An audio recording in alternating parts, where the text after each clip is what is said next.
the weekend, so I am taking it pretty easy. So far that's been the trend, and I'm okay with that. If you're watching this at any point in the future, please feel free to send messages with questions, comments, suggestions, anything of the sort. If you just want to watch and you're just using it as background noise for something you're doing, that's cool too. I hope you manage to get done what you hope to get done and that things go well for you. On my end, I am going to hop into it in just a moment. Just want to check that my environment is kind of set up. It's never perfect, but it usually does the trick okay.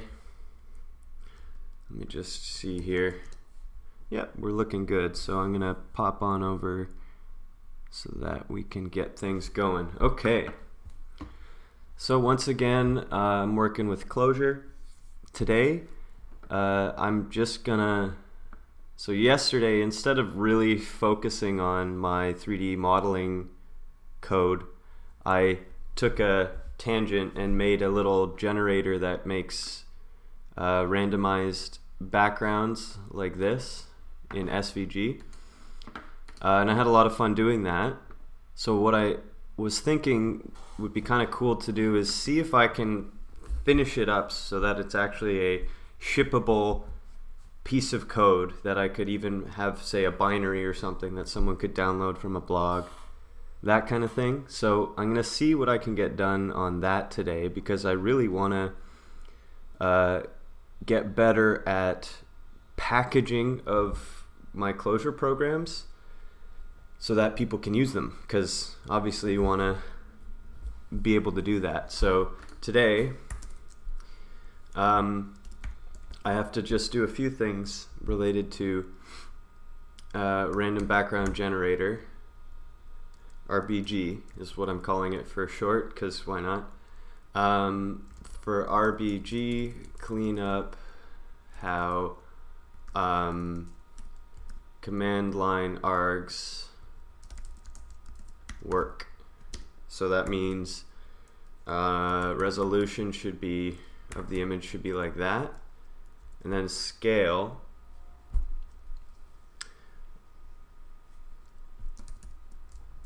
I don't know I don't know exactly how it should look. Should it be something like resolution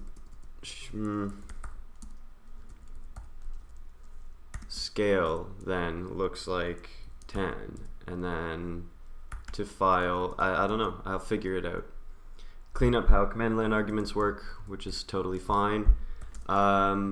Make an implementation that works in Lumo, a CLJS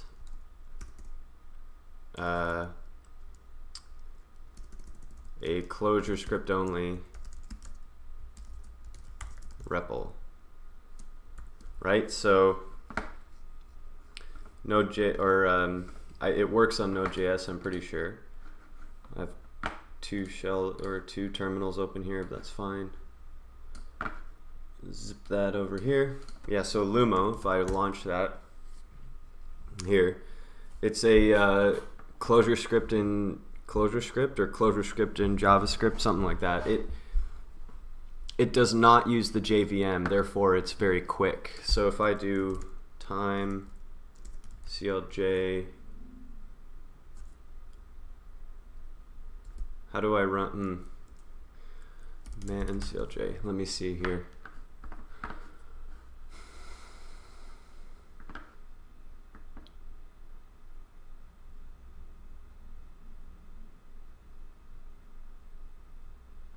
Right, CLJ-E will evaluate code. So if I do this, CLJ evaluate this, I think it has to be a string.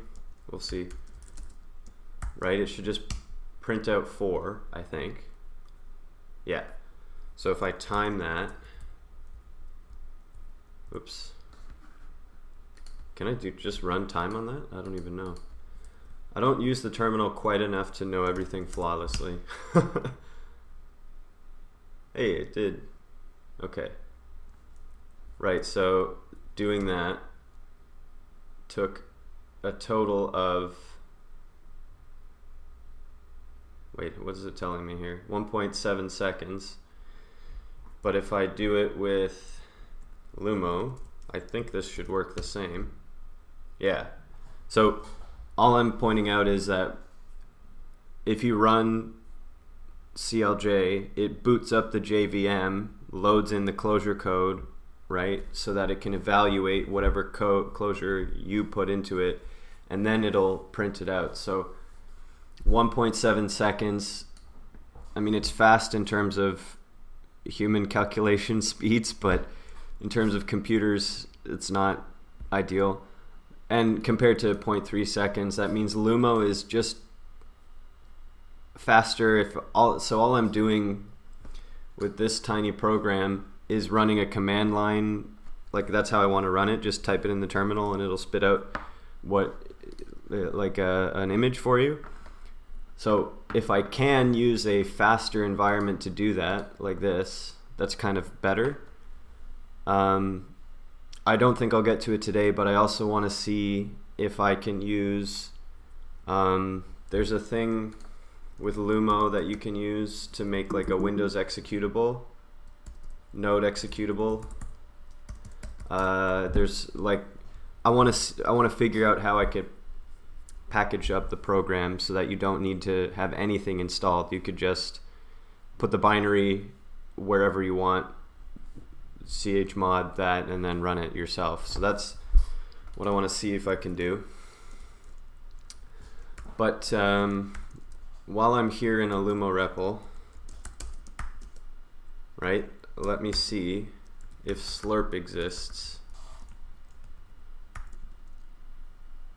It does not. I wonder if there is a slurp function. Lumo.core/. There is lumo.core, but lumo.io maybe has something. It's not showing me completions. Am I thinking about this wrong? Let's try that. Undeclared. No source file, yeah. Well, I'll figure that out later. That's not a big deal right now. I might not even need it, so. Anyway, I'm kind of getting ahead of myself. I want to work here.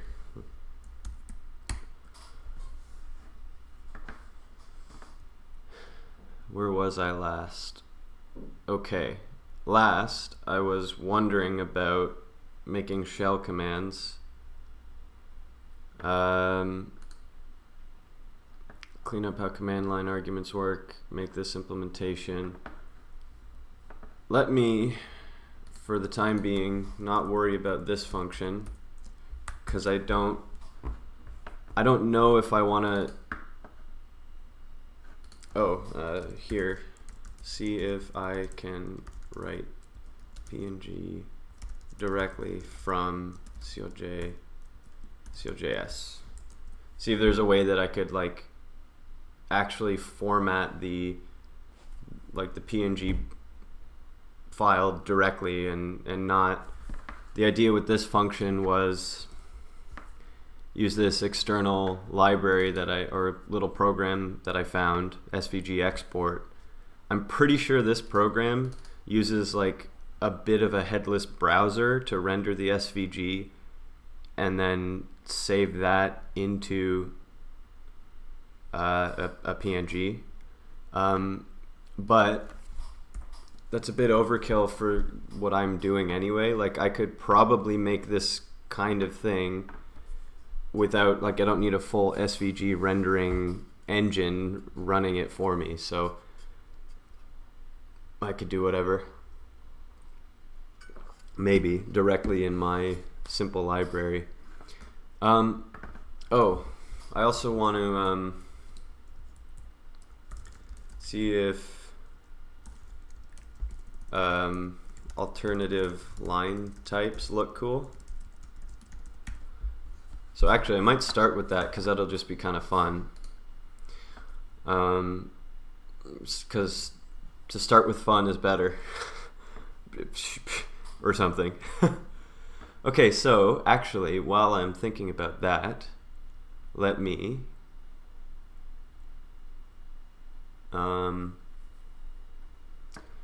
so if I want to do that, let me define a function called arc. And then before I do that, let me look up Svg Arc to see the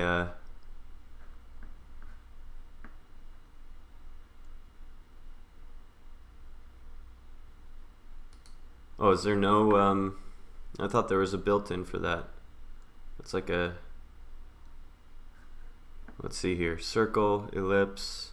I think what I want to do, you can do circle. Can you do like only a percentage of the way around, I wonder?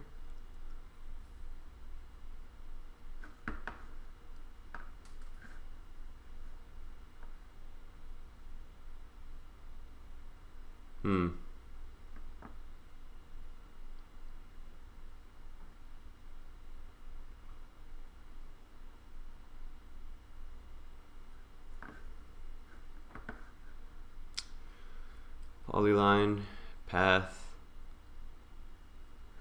What's radial? Oh, that's not what I need. Yeah, so I guess I just have to make it. The following commands are available for path data. Path element is used to define a path. Thank you.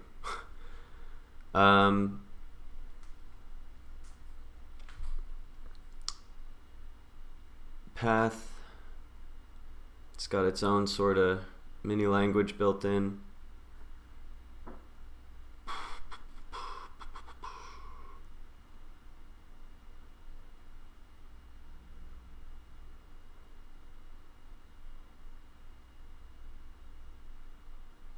Wait, what? Oh.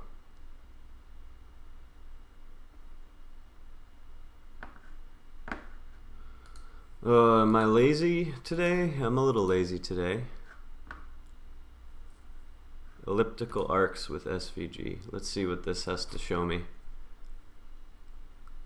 That looks cool, but more complicated than I need.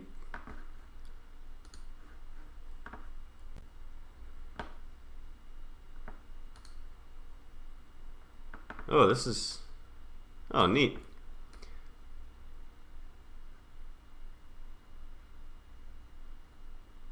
Huh. 100. Okay, I could probably use this as a starting point. Let's make this 200 and this 200 just so it's centered here. Start angle, sweep, 0, 360. Let's make it exactly 90, right? So this is kind of the idea I'm looking for. Rotation.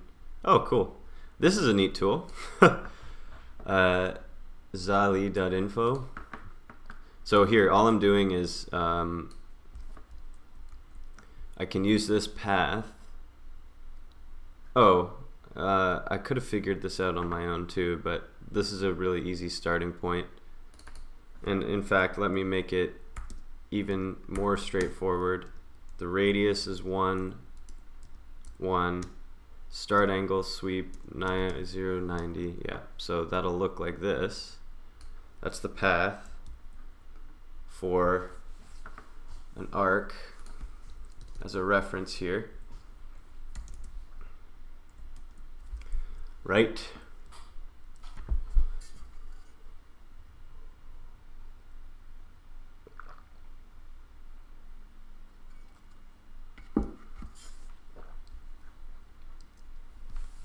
And we'll just label it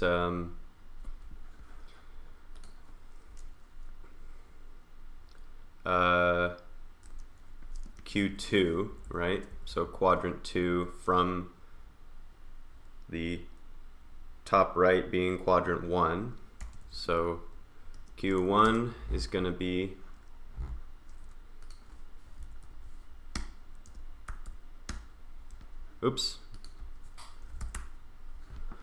right, so Q2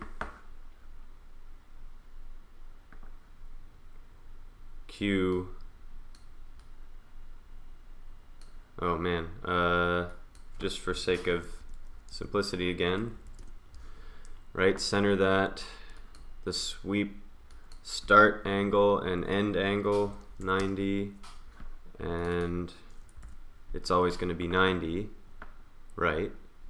So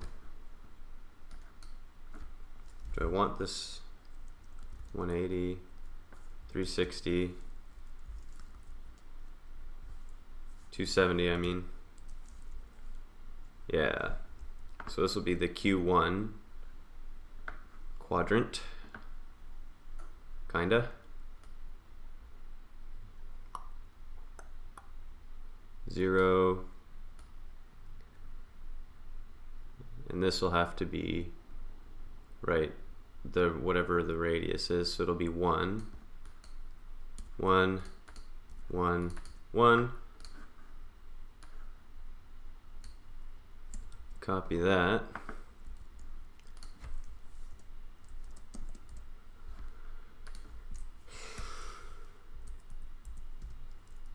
Is this even gonna work the way I'm thinking it'll work? I'll find out.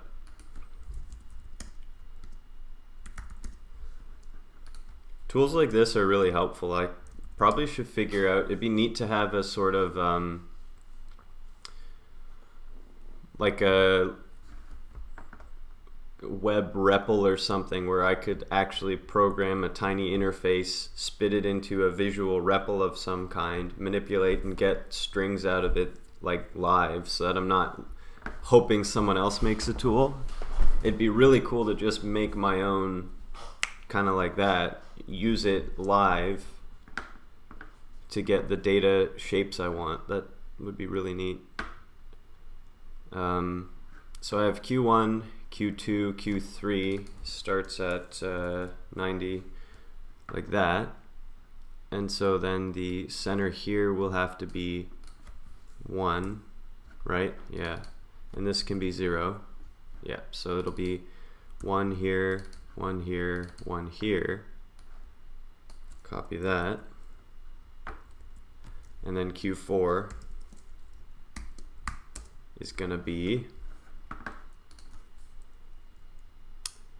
ellipse center 200, 200, major radius 100, 100, and Q4 will be this one, right? So that means this starts at 180, and this will have to be 1, 1, yeah. So 1, pressing the wrong button, there we go, 1, 1, 1, 1. And that is the path that makes Q4 there. So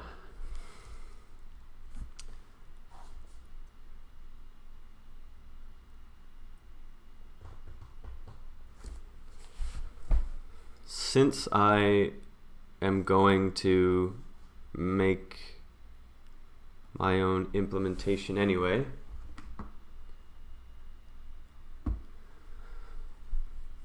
I could potentially leave it just, I could just kind of hard code the SVG path strings in there, but that's a little bit lame, so I'm not going to do that.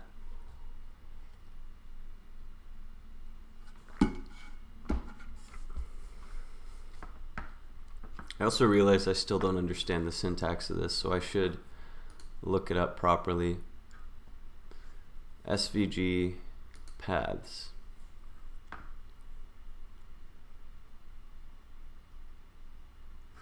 Where is that other one? W3 school, there we go. Move to, line 2 is L, horizontal line, vertical line 2, curve 2. So let's see, move to 0, 0. A, what's A mean? A means elliptical arc. Right, so from 0, 0, elliptical arc to 1, 1, 0, 0. 1, 1, what is the... All commands can be expressed with lower letters. Capital means absolute positioning. Lower is relative positioning. Okay.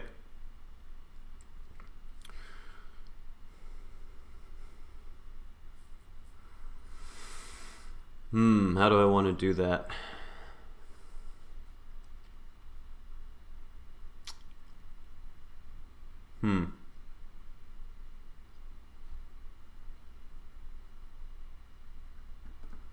Well, let's actually, let me see.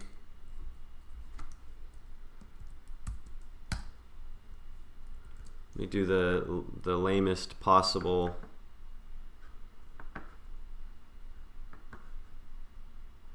generate background data. Right, instead of lines here, I'm going to make arcs, and there's going to be a list of 4 arcs, which are just going to be, I'm just going to make 4 arc bits like this, path, and then D, and then I'm going to just paste those strings in there. Path, D,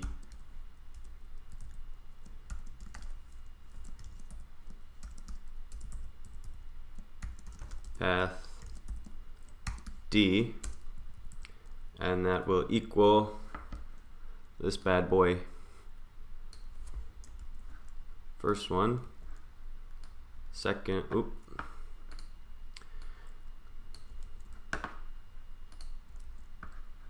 copy paste master. That's not true. There's probably like a bunch of like keyboard chords that let you do this really quickly in Emacs, and I've just never bothered to learn it.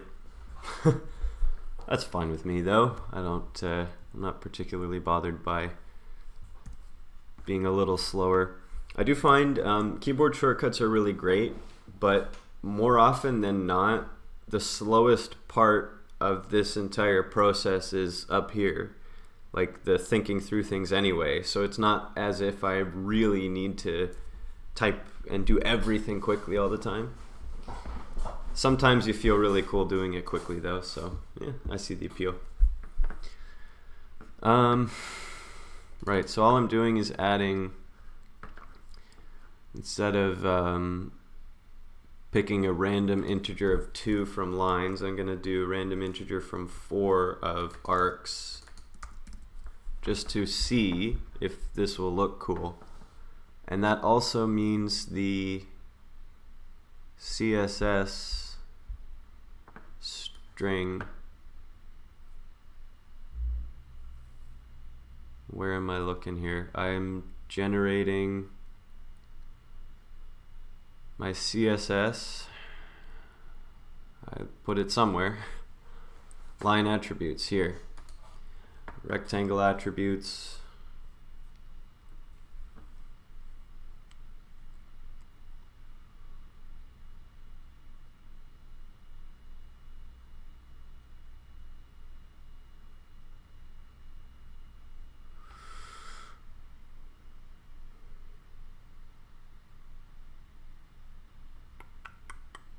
here.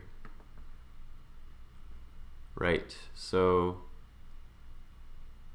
line, associate that. I can actually copy this.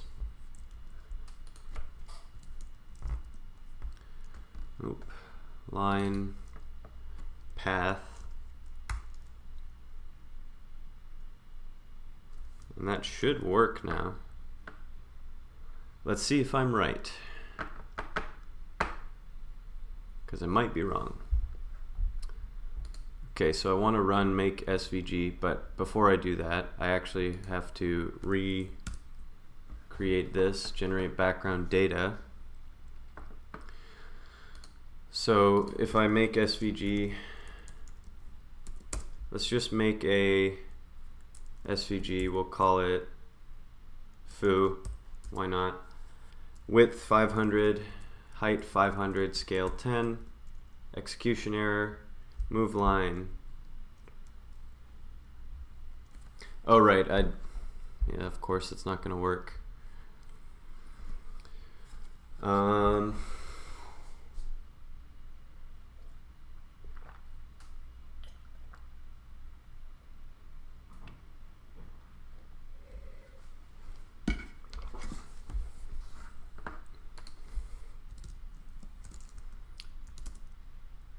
Move X, Y, item.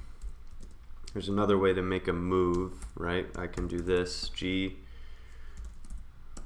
transform. I can wrap everything in a group that is moved, but that's kind of lame compared to what I was doing before. But this is just to see if it'll even look good with curves. Transform, and the transform will be translate string, translate, yeah, translate X, Y,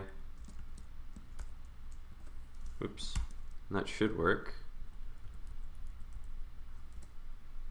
That's that, and then the item is wrapped inside the group.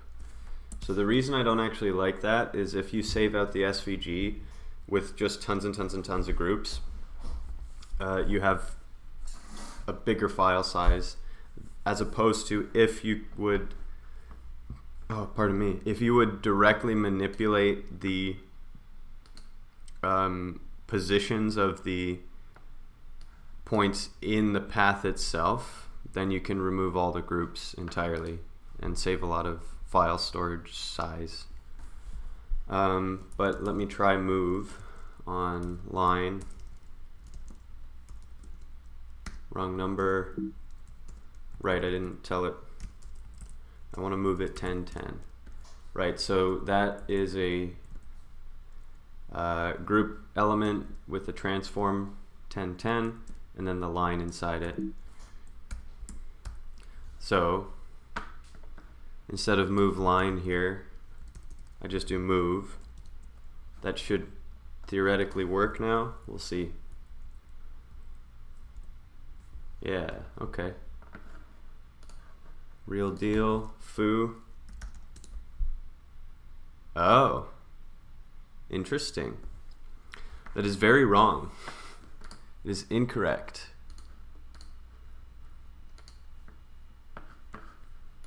Let's see here. Why would they all be the same? Are they all the same? They look the same.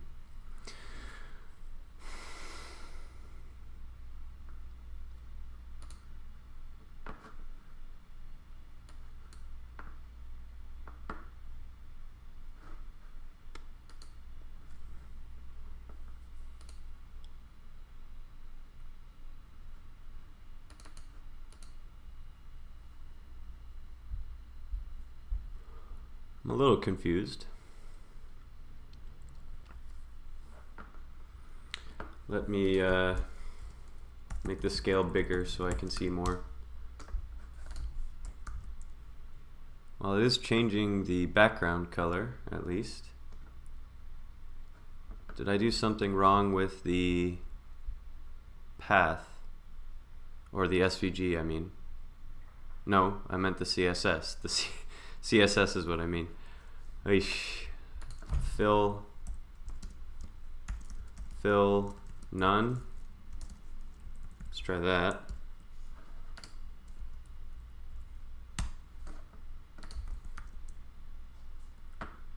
That didn't do it.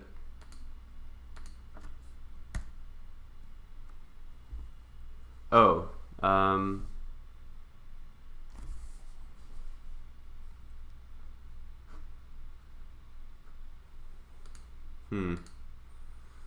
path. let's see, fill few, wrong, fill none. Is that valid? Wait, what path am I even editing here? I can't see. Zoop.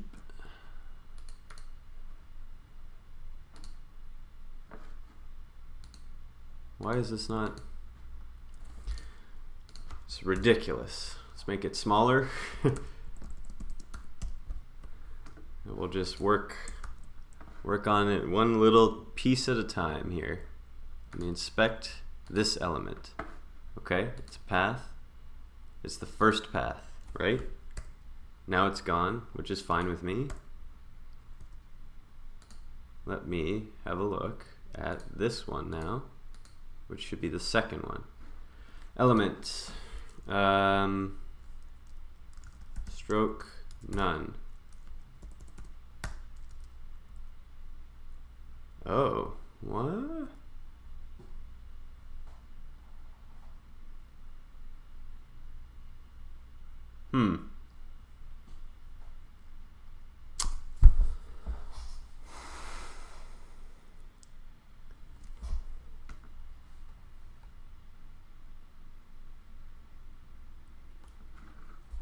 Oh, am I not associating in the colors of things properly?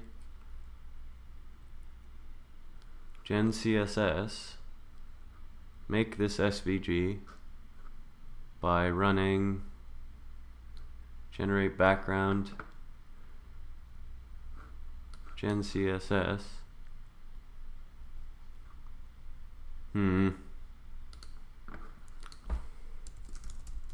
Generate background that is 100, 120. What does that produce?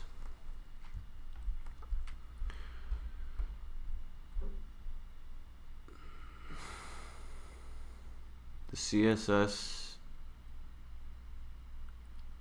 has a line part here.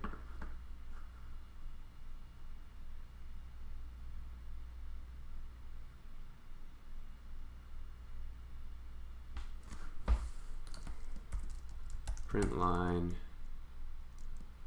gen CSS. Oops.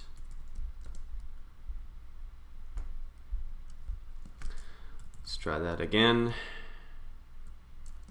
CSS of that. Let's get that out of my face out of the way there. Okay. It does not have, where did it go?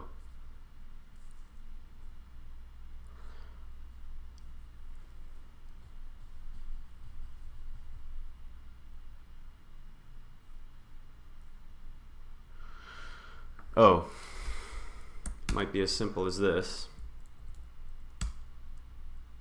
What?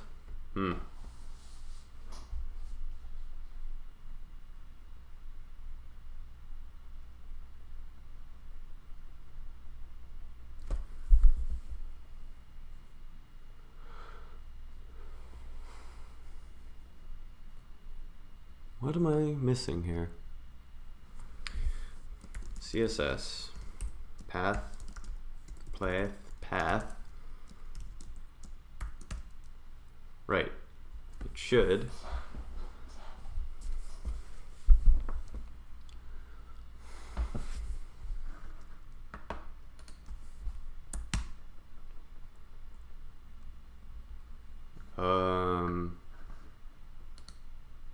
What? Did I do something wrong? There's a very good possibility that I have done something wrong. That's entirely possible.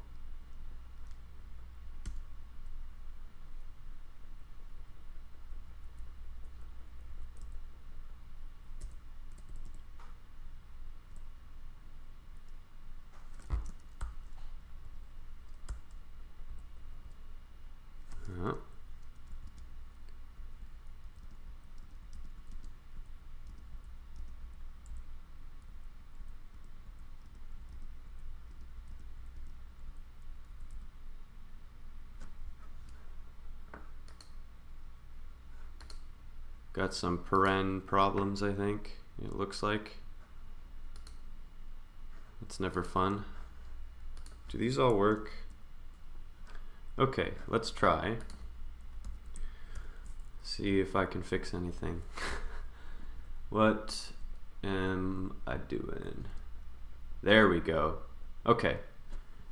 Now that that is kinda working, let me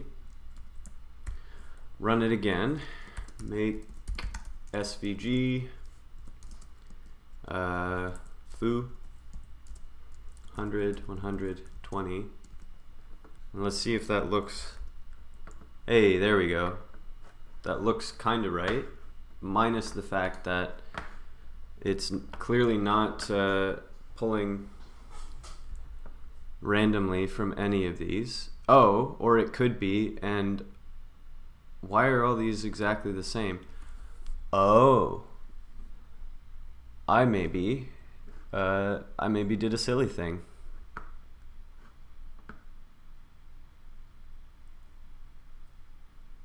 These are all exactly the same because they should just be transforms of each other, right? But they're not. They're just a Q1 arch.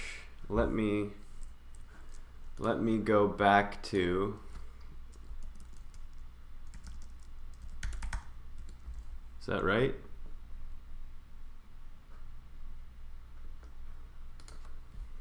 Slash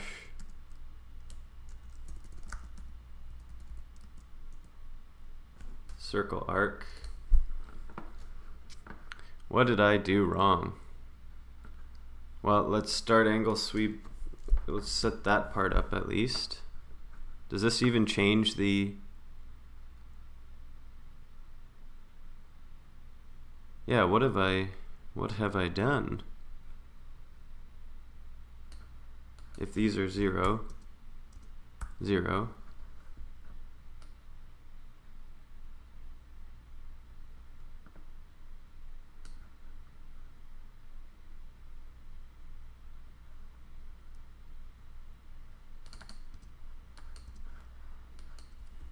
I don't know, somewhere I did something wrong. Again, story of my life, I guess. I'm okay with that. Is that correct?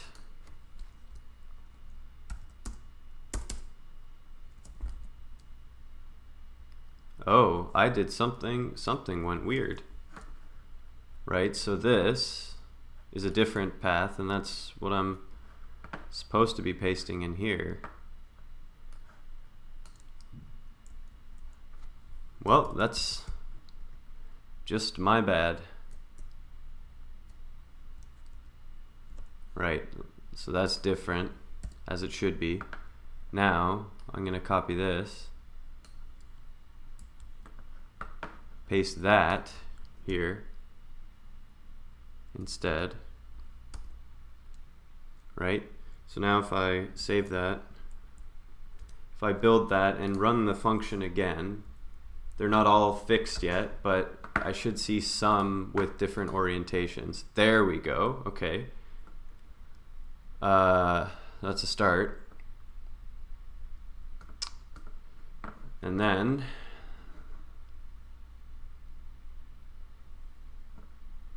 just a matter of fixing this problem that I goofed up.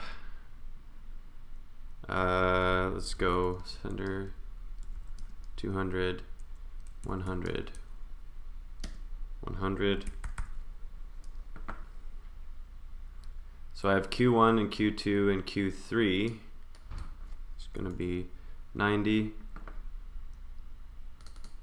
So if I make that 100 and this 100, no, this can be 0, right? So then this actually becomes 1, and this actually becomes 1, and this also becomes 1. That's the next path.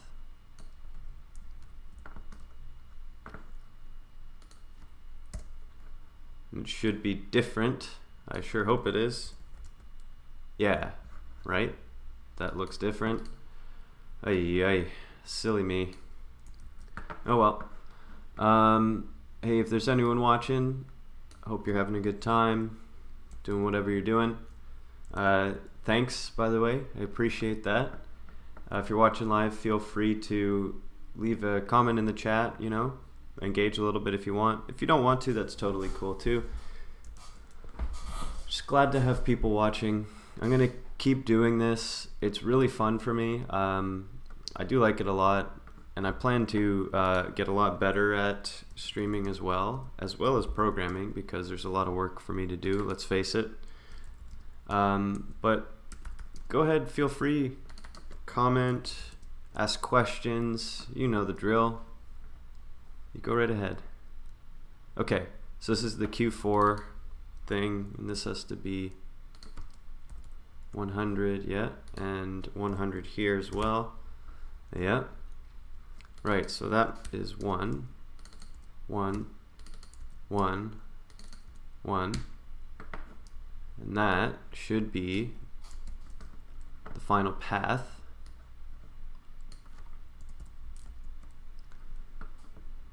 That looks distinct. Yes.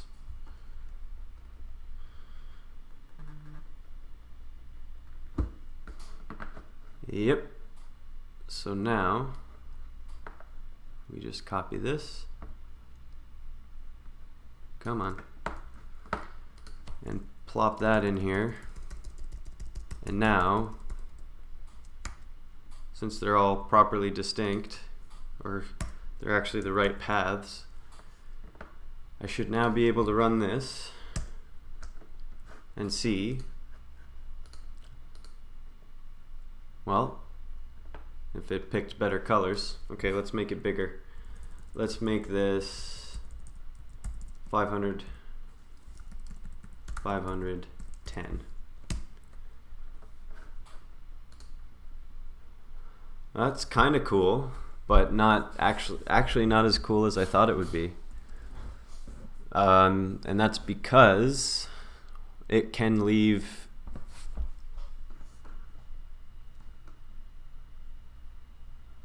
because it doesn't look like the paths don't connect the way that they do if they're just lines, which makes sense actually. Let's run it. Let's do another one, but we'll make it like a full size 1080. Let's see. Oish, horrible color. Try again. There we go, at least it's clear. I mean, it looks cool, but oh, hold on, I have to, okay. Actually, I have to check something, I'll be right back. Sorry about that. Shouldn't be long. I gotta just mute this.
All right, I can get back to it now.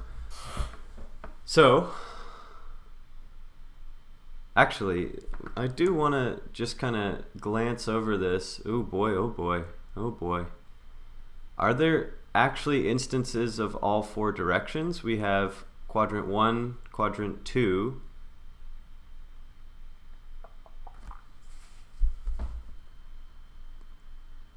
Did I goof again?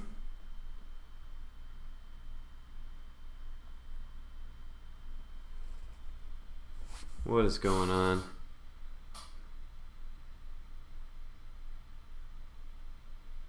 Okay. I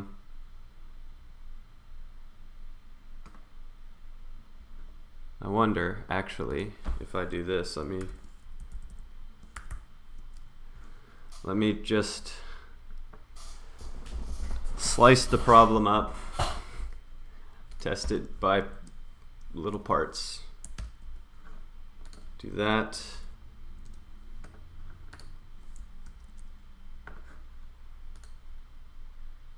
Okay, so there are quadrant 3 and 4 parts, right? So that's fine.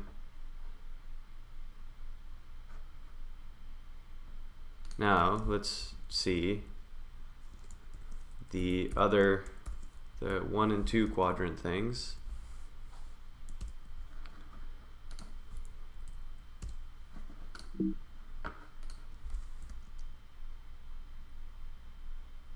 One and 2, yeah.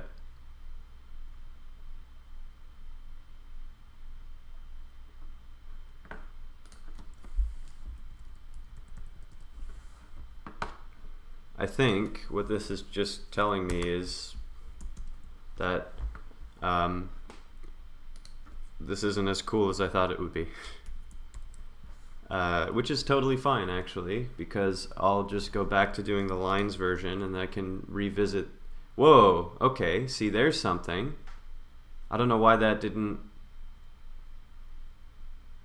See, now we're looking at something a little cooler, if I do say so myself.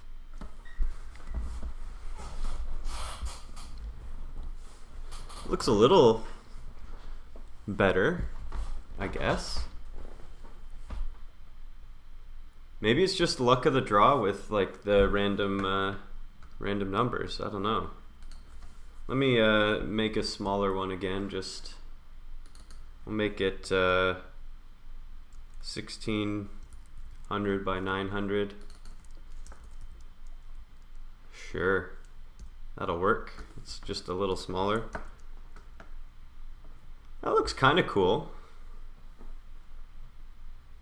It's definitely, I don't know what happened, but it wasn't pulling from all four like possible arcs in that list. At one point it was just doing from 2, I guess. So solved that one apparently. Maybe I never, yeah, I don't know. Whatever.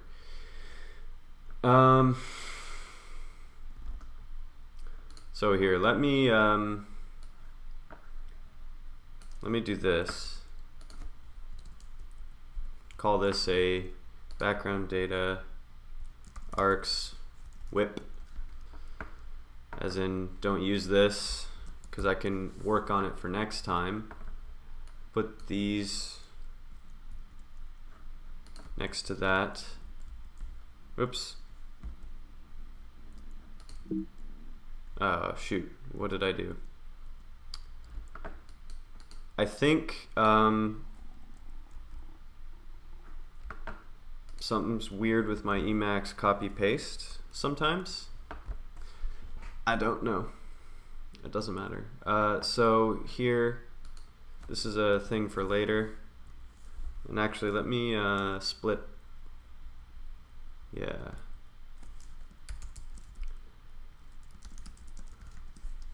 There.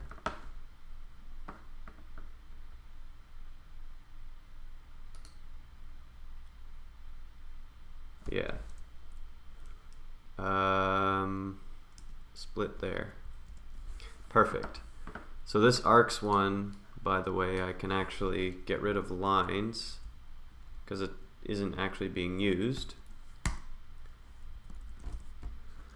And I can put this move function in there as well,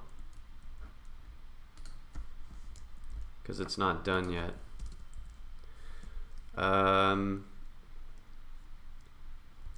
Make a need to make a move arc function and make a proper definite arc so that I can manipulate chords directly. This keeps SVG file size smaller. Perfect. Okay. Move paths. There's the arc thing.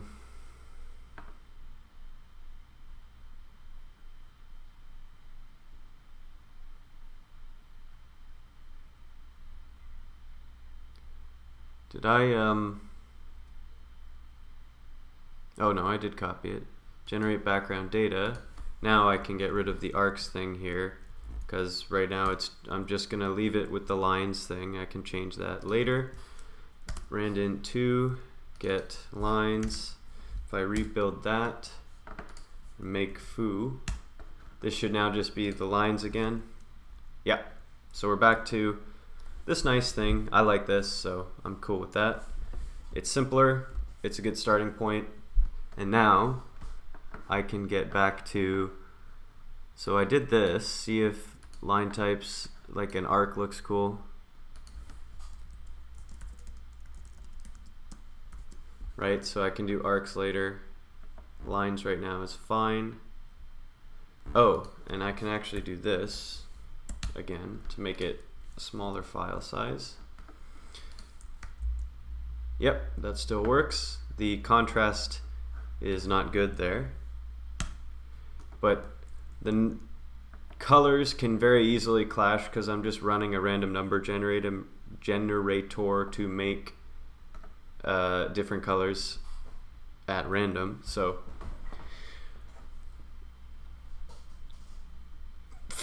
for right now it doesn't matter because I'm just trying to get to this now, clean up how the command line works. Let me close up these containers. Oh, let me call this, oh, nope, namespace. There's another drawer, helpers, well, drawer, line attributes. Let me make a space there. Generator, SVG style, rectangle, line, move line. That's all good. ASDF, I should actually write some documentation there. I think once I have this kind of in a state that I'm basically just going to call done, it'd be kind of cool to properly write out the documentation for all of these areas, export this to an HTML file, and actually make a little blog post out of this. I think that'd be pretty cool. So make blog post out of random background generator org file, and include source code, which will be directly in the blog post. Include source code, include binary of program, probably GitHub as well, maybe, we'll see. But this would seem to make a pretty cool blog post. So main function, what I have here is a messy-ish way of doing commands. So the first thing I think I'm going to do is take width and height from a single arg that users can type like this 1920 by 1080. I think that makes sense. That's like a reasonably common approach.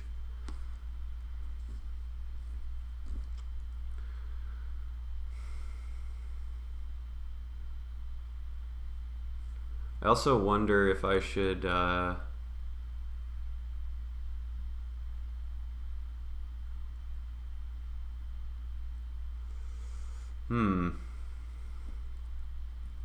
like what if main is run with no arguments at all? What should happen in that case? Should set defaults, right? So run main with the defaults, and those defaults will be, I'll put in a second.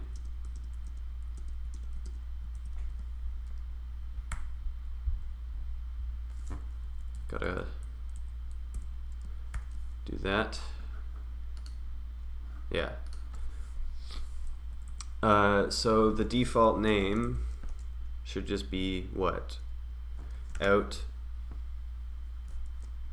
The default width.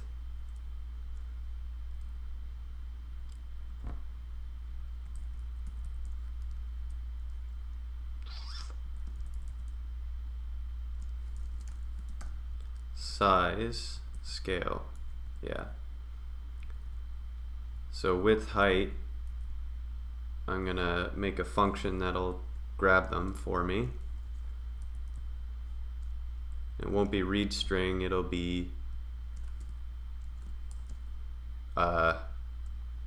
function w by x. I don't know what to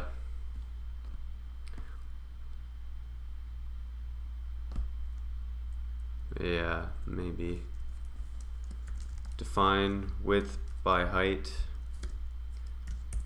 You're given a string and you're going to split it and all that. Width height by of size, like that. So that then should be fine. So that means the default in should be something like this, right? And the default scale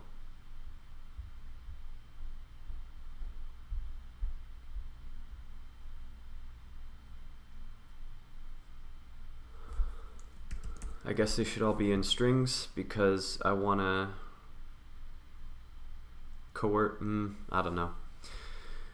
I'll just make it and see if things are sensible or horrible as I go. It's always simpler to make something and see than it is to try and guess everything up front anyway. So the default scale is going to be 10 because that looks kind of nice.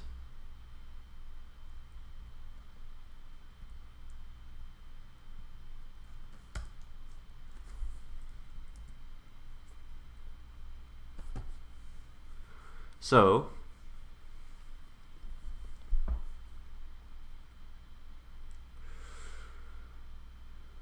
that seems good. Now I just have to actually write this function, which is,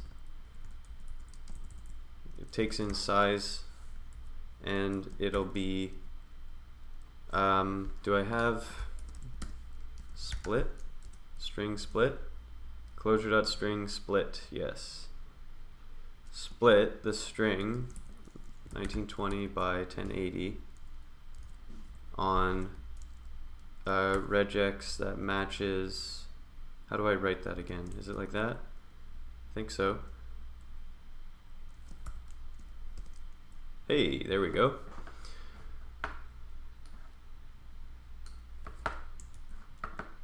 Alright, we're looking at this here.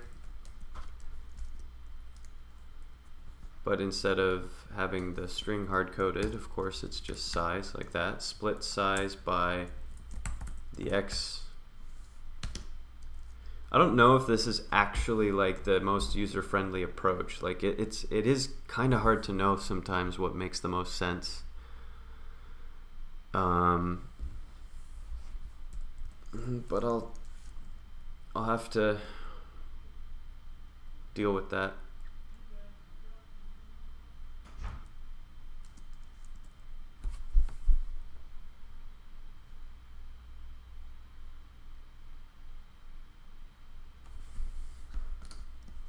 Map read string onto the result of that produces that. So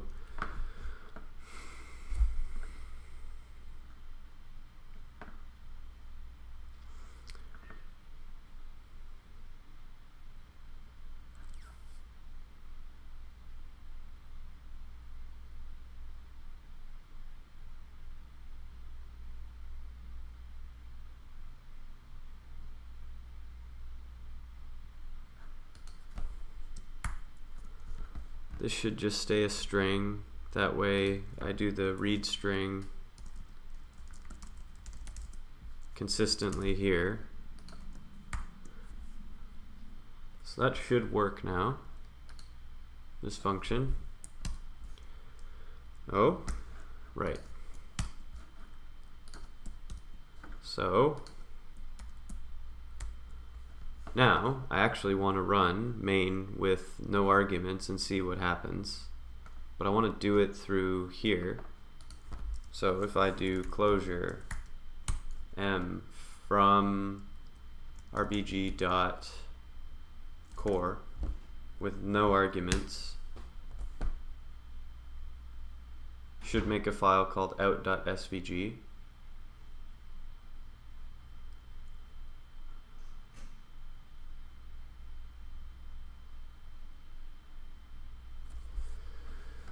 No symbol gen background. Oh, you don't say, huh? Oh, okay. So I have to, so I split some code blocks up and now they're not tangled into the source here. So helpers, generator,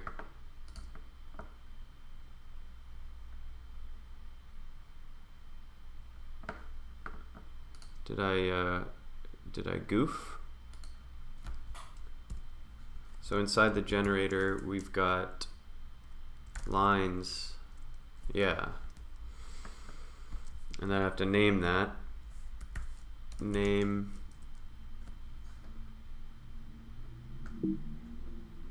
core-generator-lines.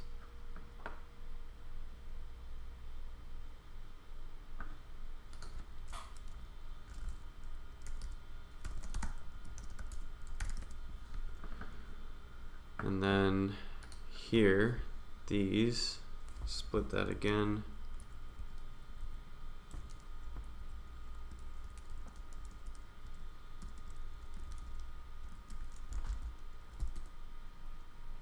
Background, name, core, generator, VG. Ugh, this is not the cleanest. Lines, CSS dash background, BG.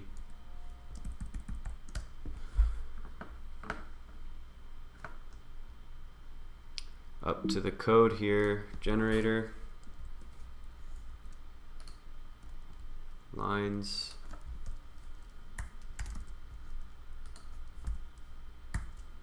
CSS background. So that should tangle a few different sections now. Did that work? No changes. Well, let's find out. Let's see.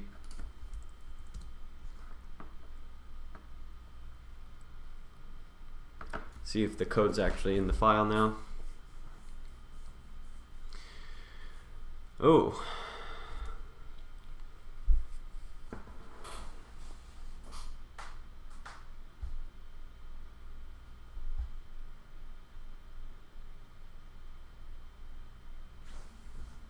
I don't think I passed any arguments.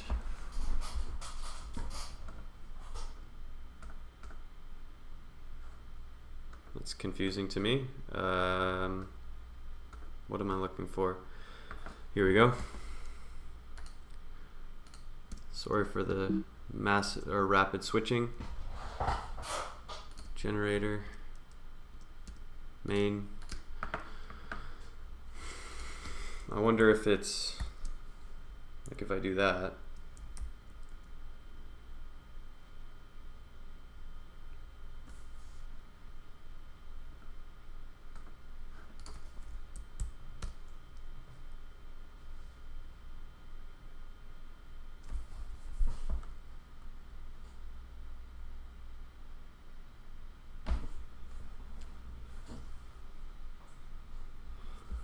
What? Oh, no. This is me making a mistake. I did not have to put that in a list like that. That should exist just directly. Yeah. That's what's going on. Clear. Now that should run the defaults. There we go. It did make an out.svg, and let's do out.svg. There we go. Cool.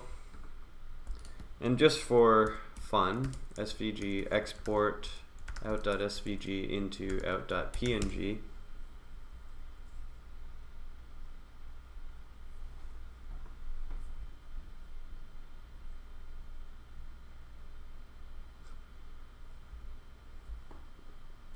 Right? Out 1, 2, 3 PNG. Yeah, okay, so it is working. Ultimately, there is a way to create, with a weird glitch on the edge.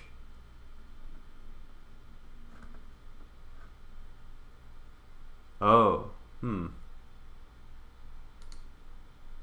worry about that at some other point. I think that's because I have these. This is the wrong, I don't need to edit it here. Let's get rid of that. Also, actually, while I'm at it, because I'm not using this right now, let me close that. I have 2 Firefox windows open right now. I don't need that either, technically. Let's close that. Clean up my environment just a little bit. Right, so those are defaults. This white, I think it's a single pixel white outside because in the generator, in this SVG here, I have a -1. Let me make it 0. And I think that'll fix that.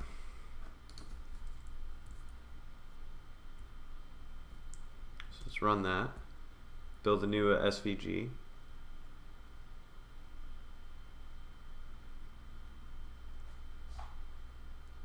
Made it. And then make the PNG.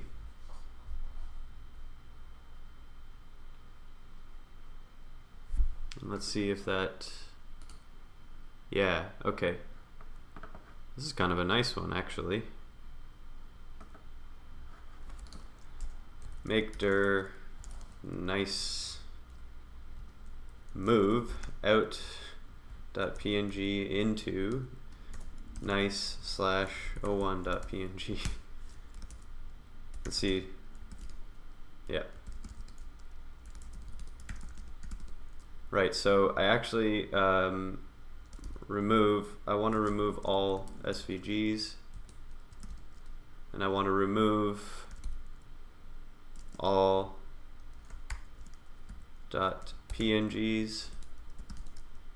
Right, so I just have here source folder, the RBG, the org file, saving nice looking ones.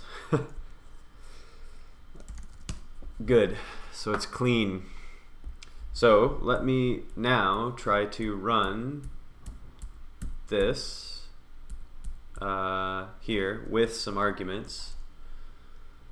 500 by 500. What's the order of arguments? It needs a name. It needs, so the name is going to be out 1 or my out, like that. That's the resolution, and the scale is gonna be 20. Will that work? Let's find out. Well, yeah, it seems to.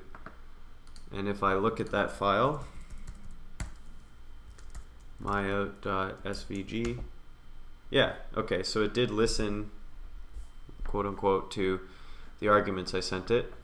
So I'll call that good for now. It sets things up, but it's definitely not what I need. Like, really, I should probably have set this up more like main function. Main is the function that runs when you use the command line. How do I, is it like this? Well, whatever, I don't need to format this properly yet. So the command line is clj main rbg.core or clj main rbg.core, and then name, file name, no, just name, resolution, so 500 by 500, and then scale 10 as an example.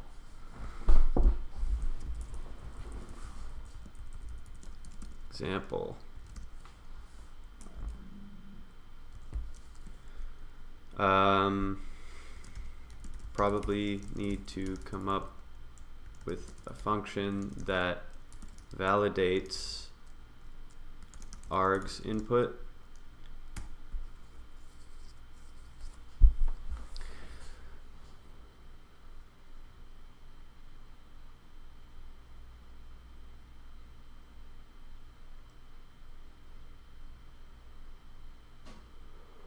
Yeah, right, so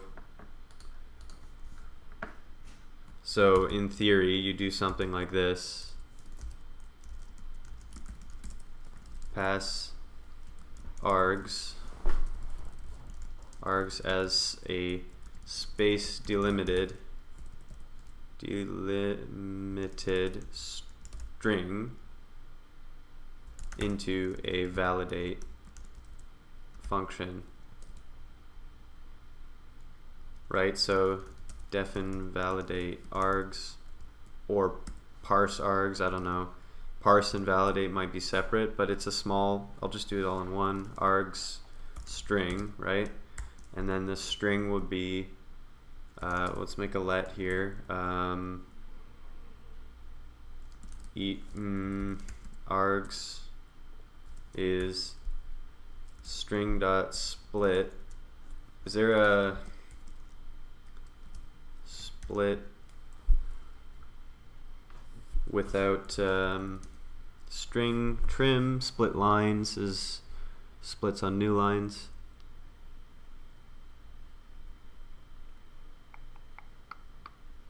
Yeah, so there's, I'll just do it like this, string split, the string arg string, and split on space, like that should work. And then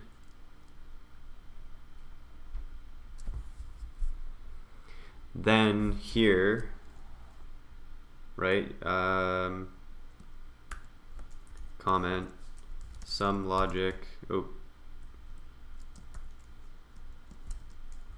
some logic for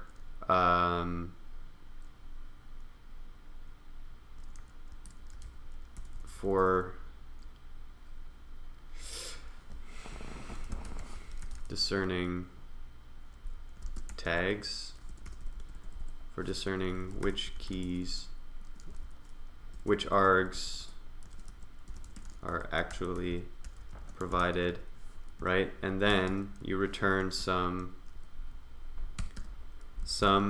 map with width something, height something, height, name, could be nil or it could be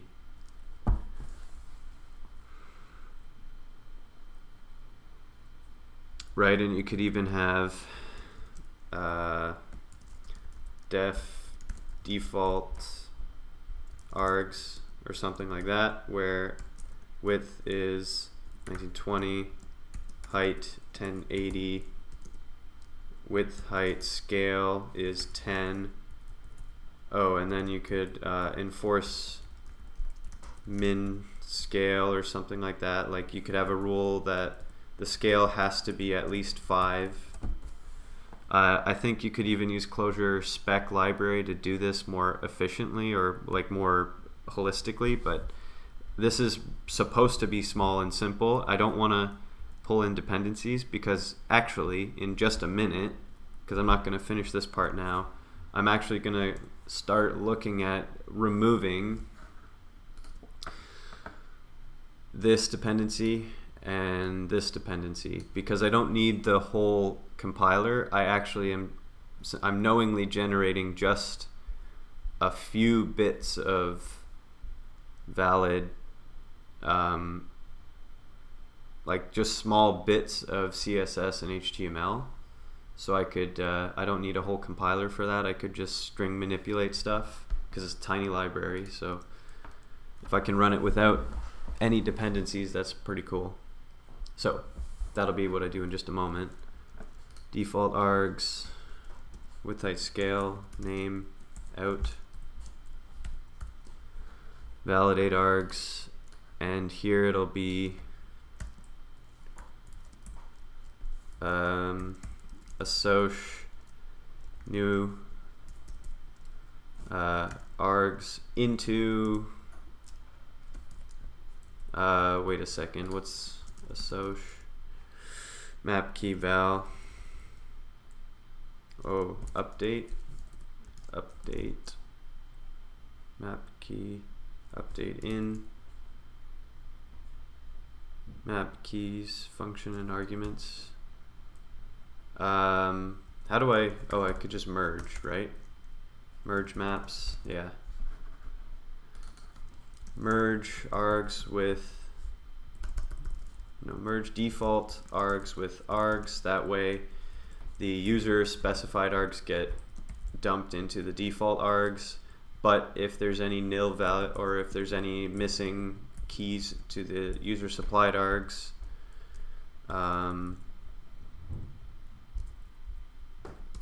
then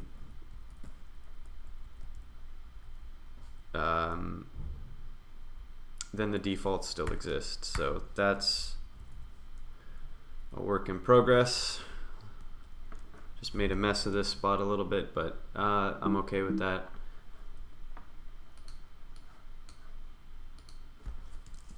And another function that can discern what args are given based on heuristics / simple assumptions.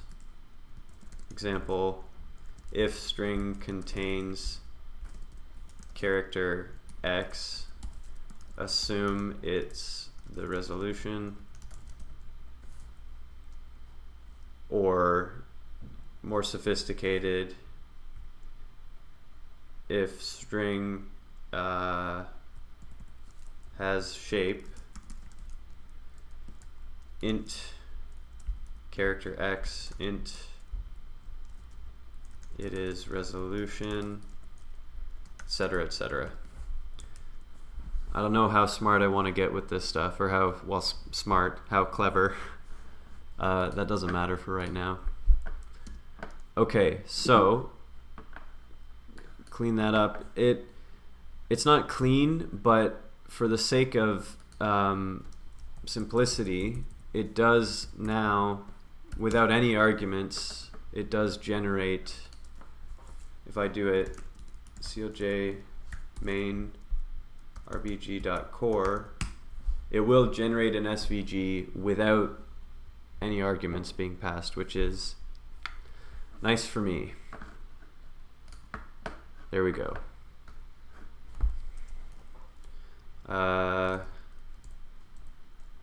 Let me Svg export out.svg into nice/o2.png. Will that work? Cool.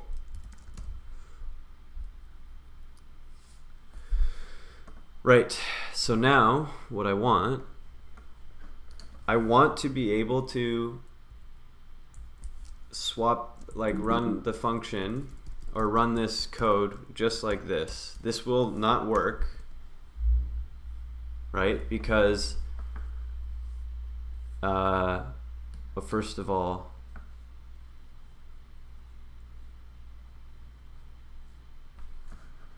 I wonder if I have to do source dot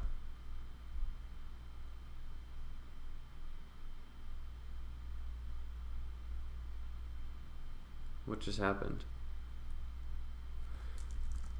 Well, I want to be able to do something like this. Lumo, I think, should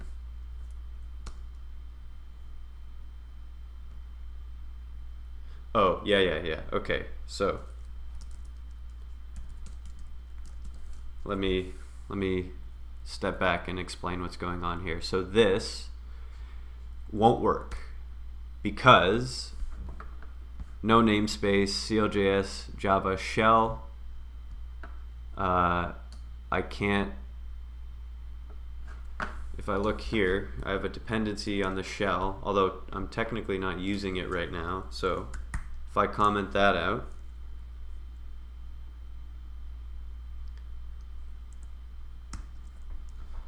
I'm not using the shell calls because I'm going to change how I handle this. So Lumo, it's going to error again. No such namespace garden.core, right? If I comment out garden, right? So I don't have a dependency on, or don't. Currently I do, but I'm going to get rid of the dependency on that. Likewise with hiccup. Lumo should now also say it doesn't have hiccup.core, which is true.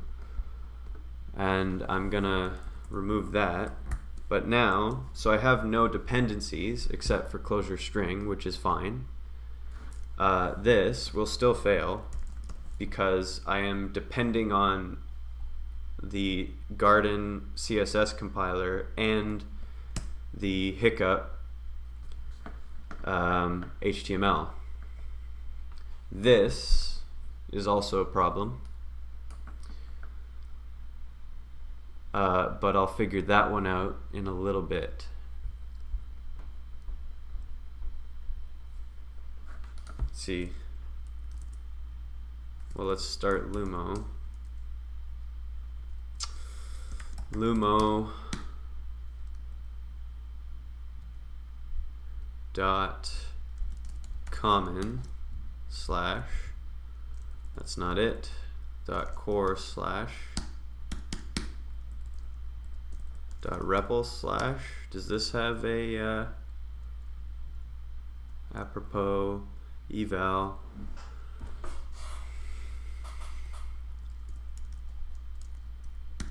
slash, I don't know.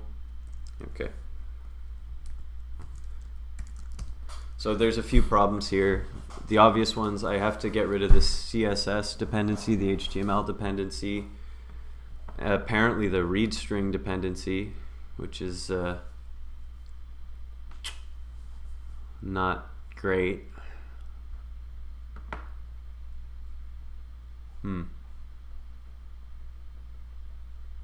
I'll figure that out too later as well.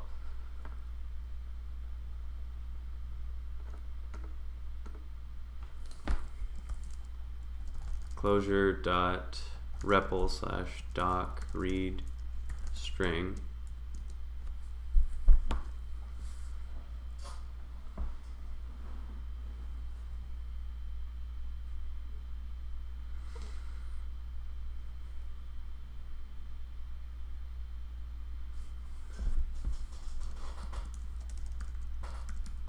Clojure.eden read string might be equivalent and better for what I need.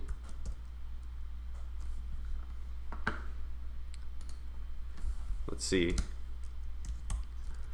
Clojure.eden refer read string.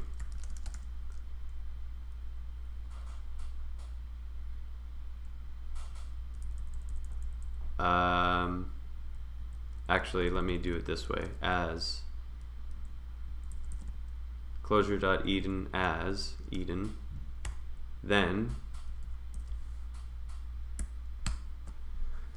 in the main function,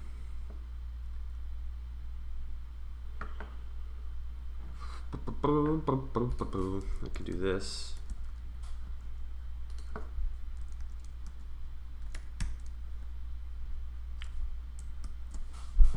Let's see if that is doing what I want it to. I wonder if Lumo will work with that. It might not. Nope. Okay, well, back to the drawing board.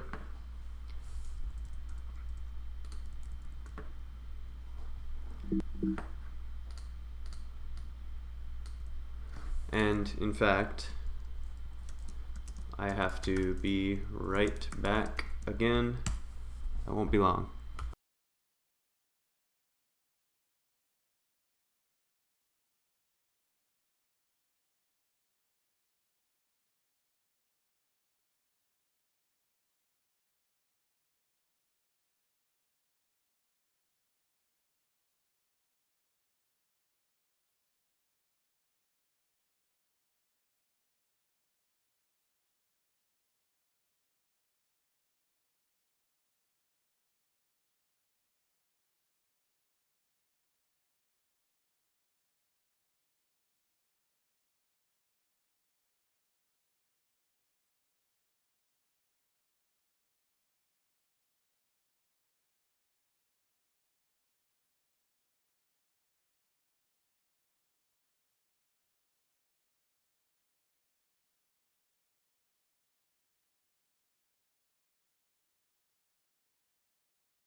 Alright, I'm back.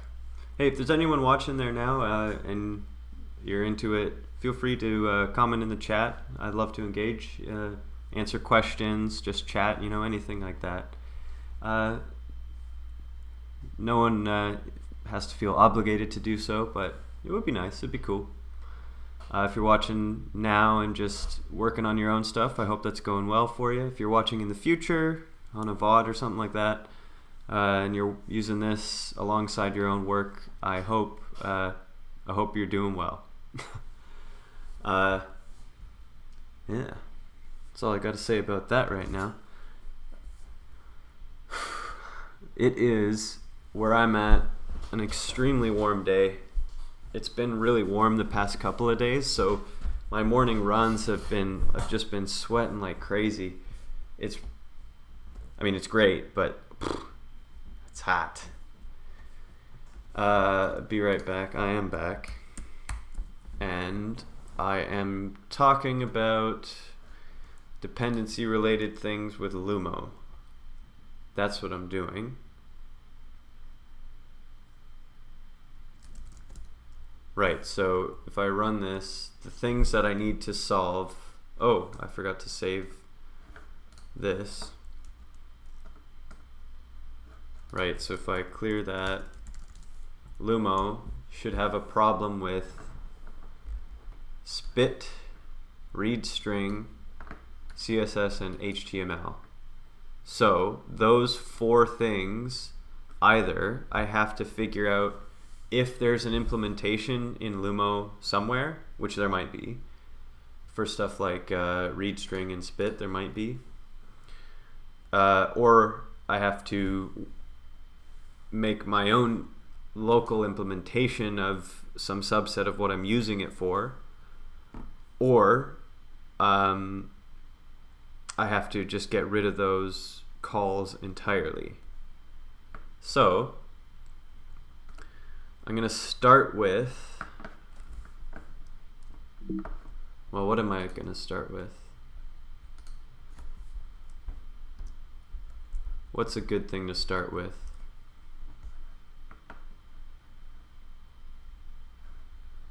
Helpers.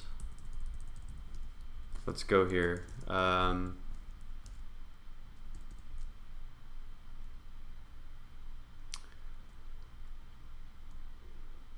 Poor man's compilers.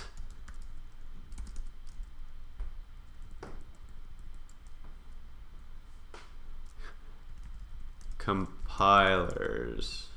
My implementations, my impl. These are my bare minimum implementations used loosely. Well, whatever. These are my bare minimum implementations of CSS and HTML compilers. Since I am only creating a very small subset of HTML and SVG and CSS, I don't need a complex compiler. My first pass is going to be string manipulation transforms. That might be good enough. I will see. But the idea is basically, instead of making like a full-on library, I'm basically paring things down to be like a Clojure script that runs really quickly, that I will then try to compile into a binary just for the fun of it. It might be cool later to make a web app version where it's client side only, but I compile the Clojure script down to JavaScript, which is the intended use of Clojure script most of the time, and just make like a one-page thing that you could go to in your browser. That might be neat too.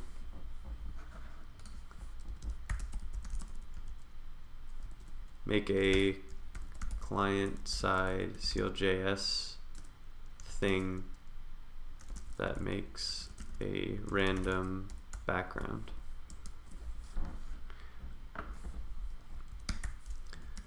Detects your native resolution and uses that by default.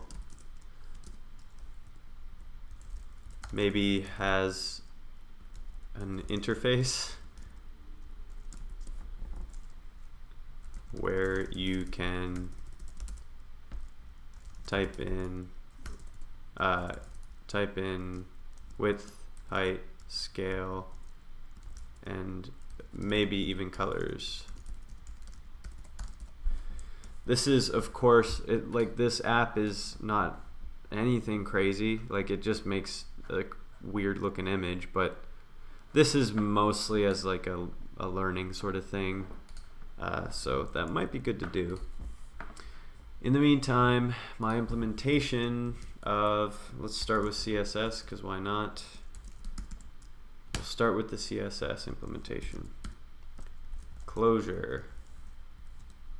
Name.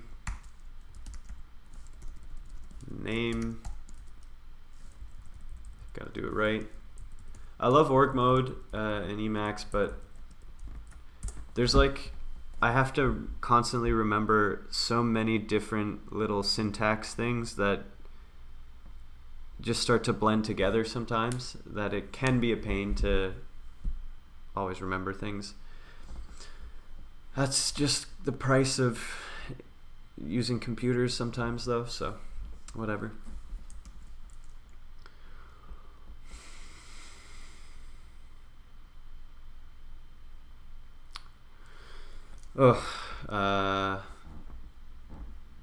Core impulse CSS. Right. So I think CSS is still loaded in the REPL. Is that true? It is. So CSS works by taking a vector with a tag at the front, and this tag can be anything. It can be like a ID name, and then you can give it a map that has padding, margin. So it has CSS properties as the keys, right? It takes that and it properly prints out a string that is the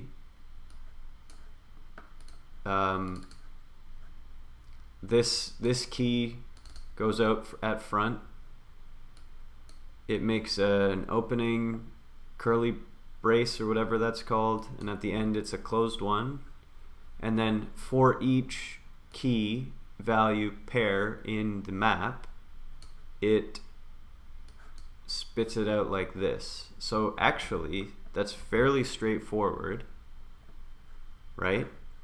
So I'm going to start with, let me see, string, toString. Oh, it's like this. If I string a keyword, okay, so here we've got something here, right?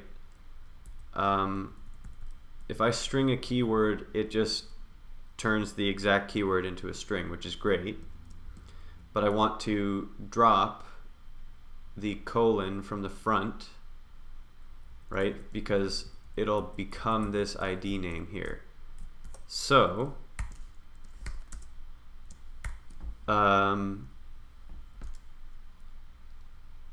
string slash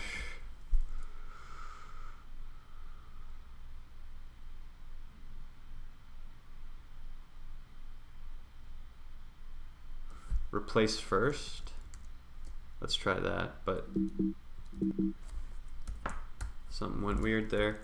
String slash replace first. String, oh, that's not, it's not the first character, it's the first match of a regex that you pass it, so that's not what I need. If I just do string replace, yeah, actually I do want replace first because I only want it to remove the first colon if there's a colon in the name somewhere for some reason. String replace first, the string will be the string of a key, ASDF, like that. Replace first, and the regex will be that character, and replace it with nothing. There. Okay. So let's do key to string. Key to string. Define key to string. Yep. String. Nope. Key. And all that is going to do is, oh, whatever I had here. It's going to string replace first the string of key. This rejects, this reject. There, okay, right? So let's make sure that that's working the way I expect it to. let's try just a few keys. Map key to string over a bunch of tests, A, B, ASDF. Wow, ooh.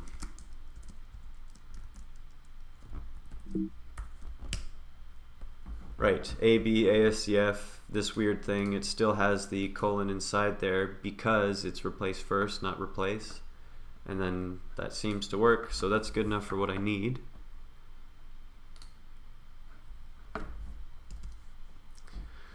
So, the next thing to do, right, is going to be, if I go back to this,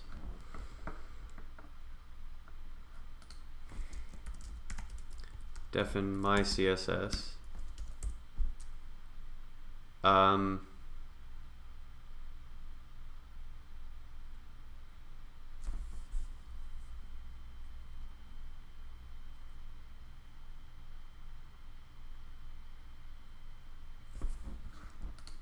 wonder, I don't remember how it works if you pass it two things directly. I don't think it'll work. Paragraph. Display none. Oh, okay, so it does run on everything that it gets. So Clojure dot REPL slash source CSS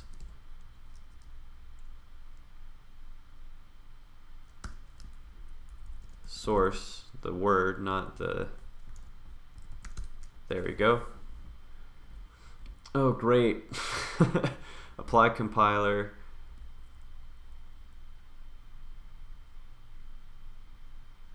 Slash compile CSS rules. So and rules. Oh, okay. Well, actually, that's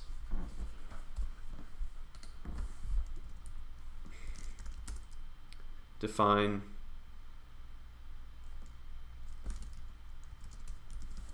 I can actually copy that directly, that idea, right? So if I just do this and rules and then apply compile CSS onto rules, then it'll work the same way. It'll work on one or many entries directly, which should be fine.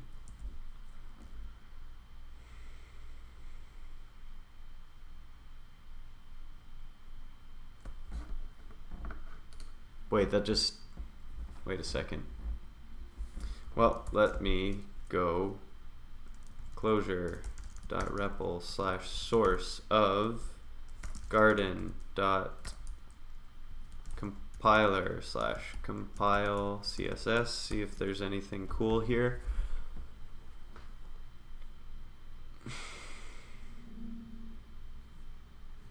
Convert any number, flags and rules.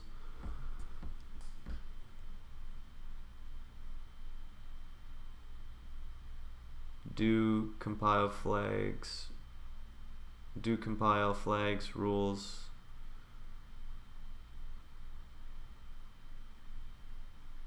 I'm not smart enough today to think through this very much.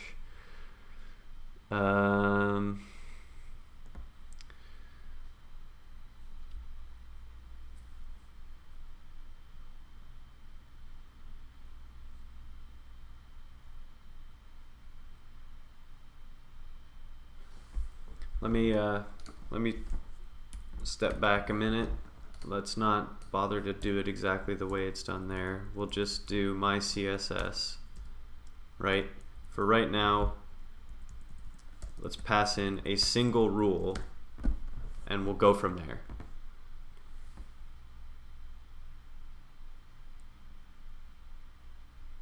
Yeah.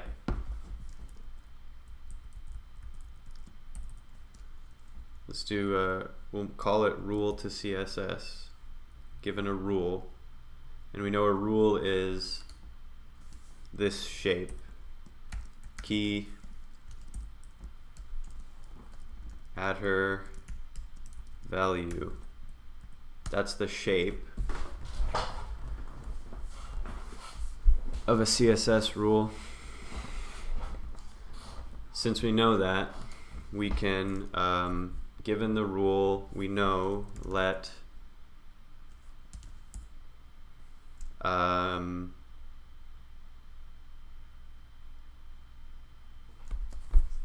tag. Is that right? Is it a tag? Is it a sure. The tag is going to be key to string of first of the rule, right? Because the first item in a rule has to be this.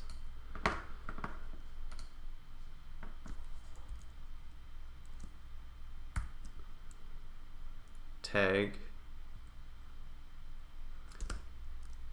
So let's just return the tag to see that this is working. Let's define ASDF to be a sample rule, which is going to be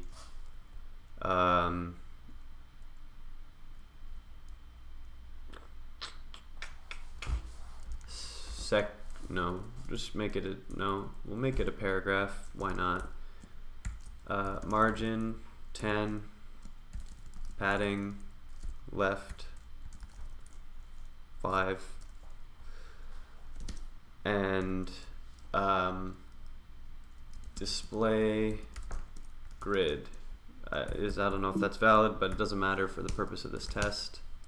Right, okay, so rule to CSS of ASDF should just put a string P without a colon in front. Yeah, perfect. Alright, so that's something useful there. ASDF, and we know CSS of ASDF produces, actually print line that, make it a little more readable. Right, so there's a function, if I'm first of a map of A to, I think that's, yeah. Okay, so I'm going to define attribute to string, right? And you're putting into it an attribute. Let the property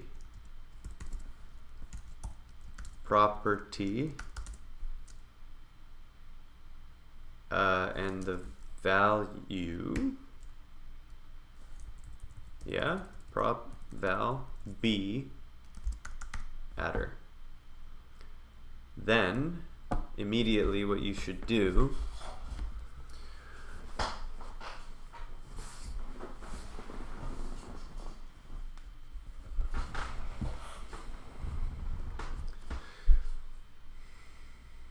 since the property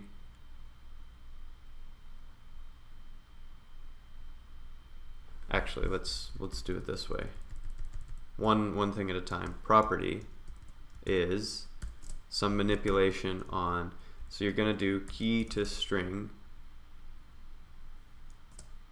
of first of attribute. That makes the property, but string slash split. Oh, no, if I just string, let's assume the property name is margin, right? It'll look like that, and I want to add a colon to the end. I can just do that, and that'll work. Okay, so the property will just be string, this whole thing, plus the colon here, colon space. Yeah, that's fine. That's the property, and then the value is going to be similar.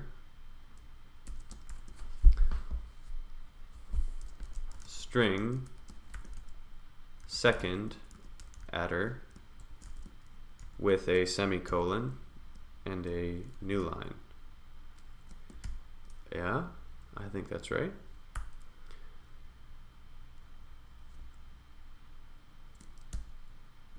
Right, so then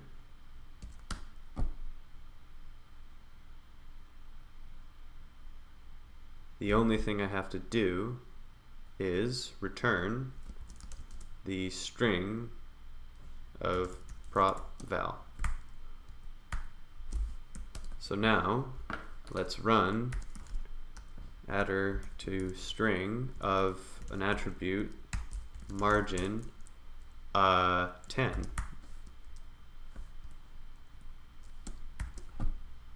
And that should return a string that looks like this up here. Yeah. Print line this. Yep. Cool.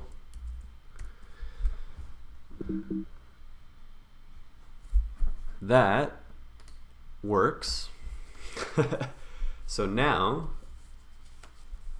right, I have the tag portion is k to string of the first rule, and then the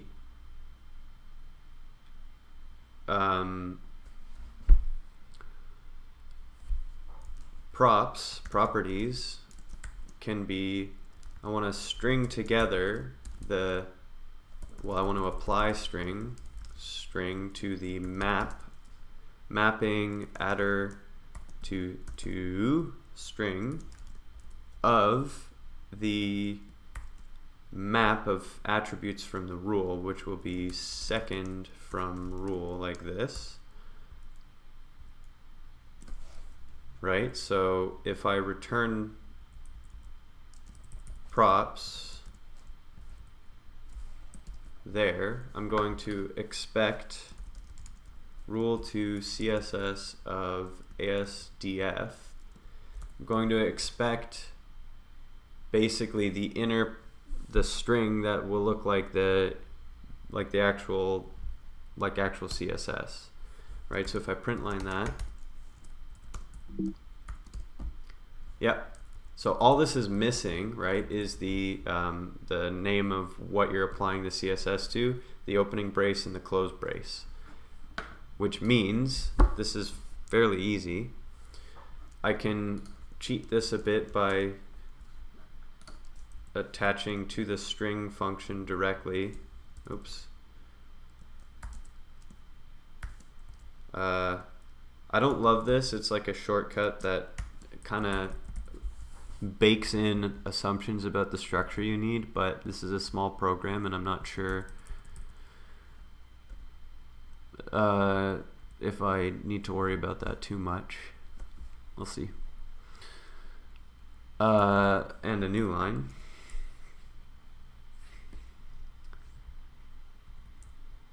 Right, so the final thing is going to be the string of tag and props, and then I want to pop this at the end with a new line there, and that should work.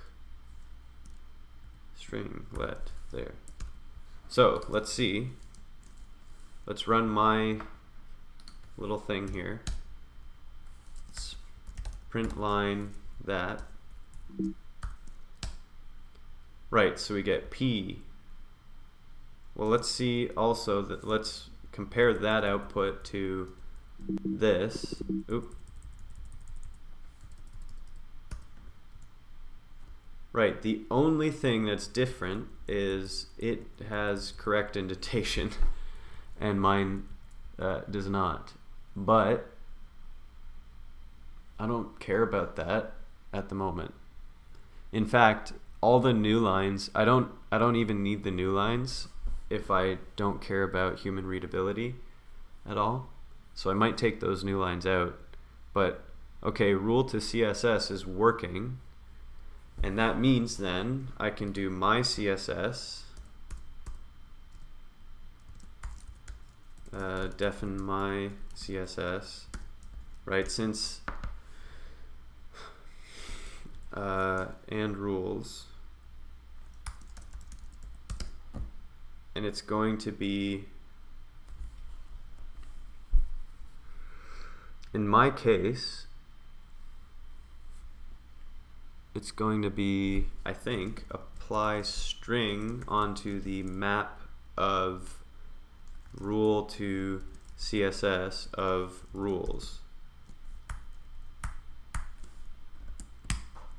Right, so let me see if I print line CSS, which I'm just going to make it work on 2 copies of ASDF. I should see the paragraph thing twice, which I do.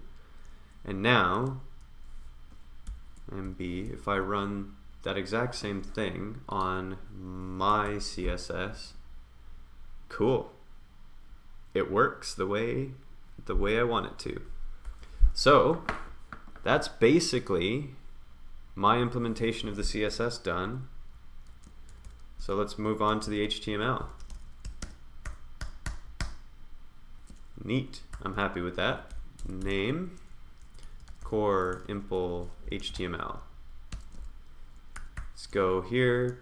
Oh wait, I can have a keyboard shortcut for that. Clojure. And we'll basically apply a similar set of rules. Actually, here I could even do a helper. Helpers.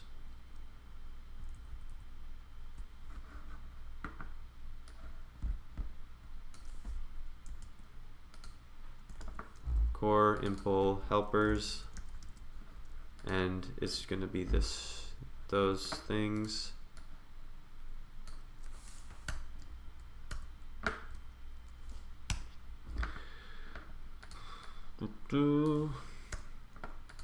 Oops.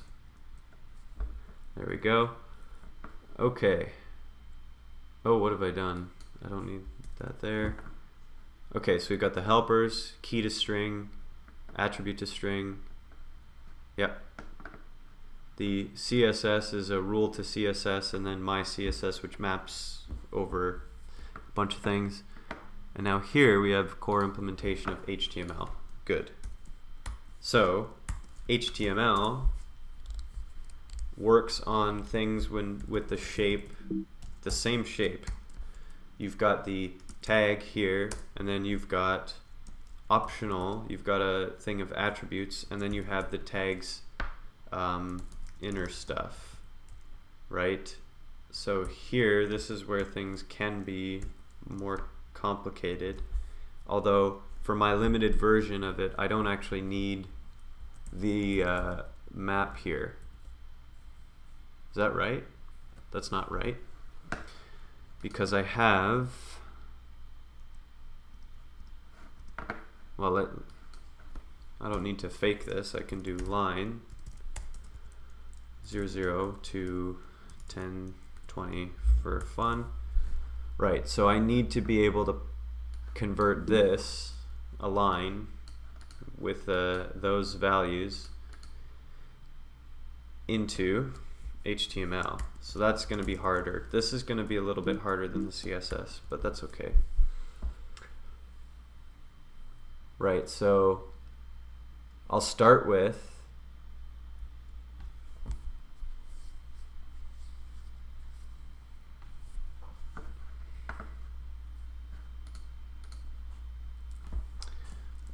the tag, the open and close tags. Define, I can make a key to tags directly.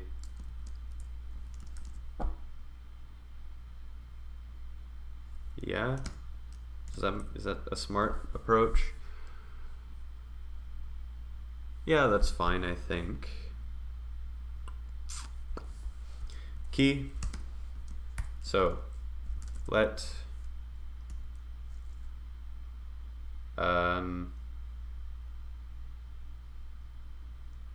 let the tag be key to string of key, right? Open is going to be string that looks like this. It's going to be that tag that, and then the closing is going to be basically the same, but with the slash there, tag.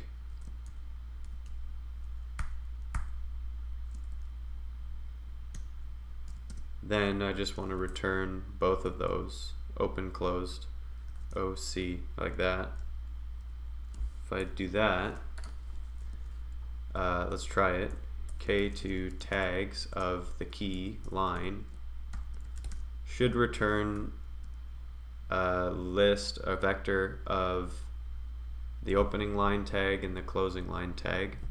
That's a start, but I realize the opening line tag assumption doesn't make sense because this right there is where the attribute map has to go.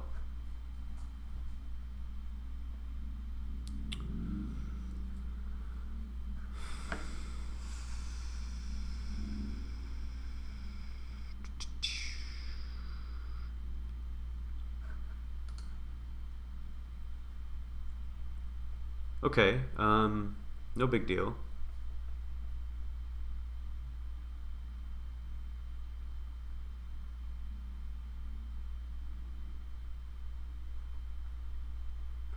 Maybe well, okay, we'll leave that there for the moment. We'll define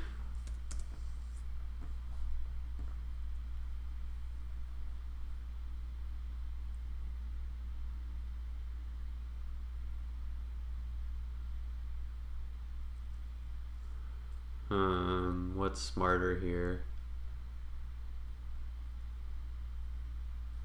Right, so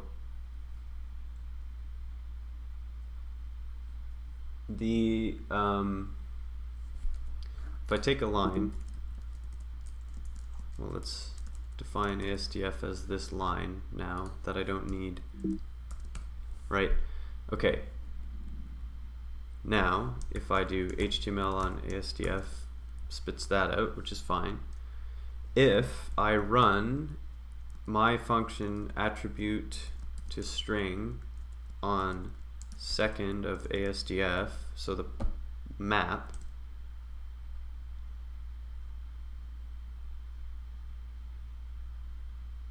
oh, I have to map that, right? I get almost the right thing, but not quite. So maybe I don't need a helpers thing here. Maybe let me call it define attributes to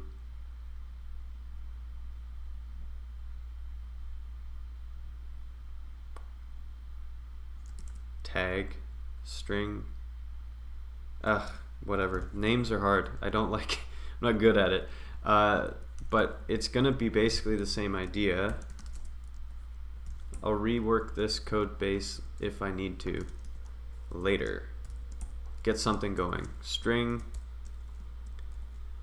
key to string, right? First of the attribute. Yep. And the string has to look like not like the CSS with a colon and a space, but an equals and an escaped quote.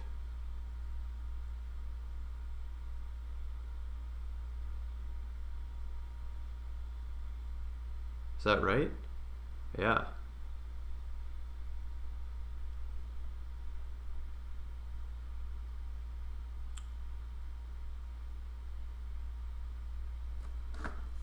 I wonder,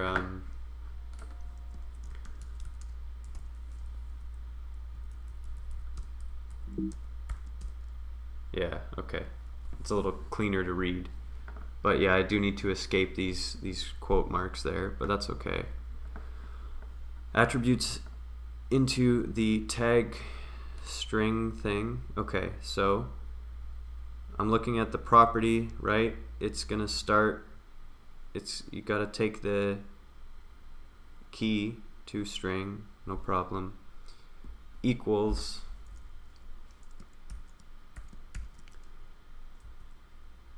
and an escaped quote mark. Yeah. Okay, that.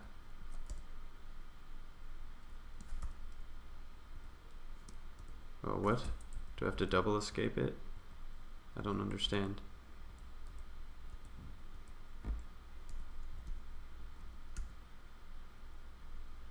Oh, no? What have I done? Okay. String. Why is it not matching? Should match.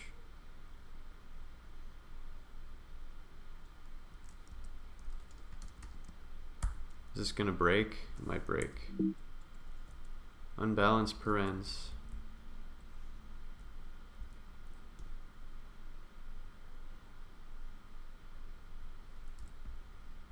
Ooh, that's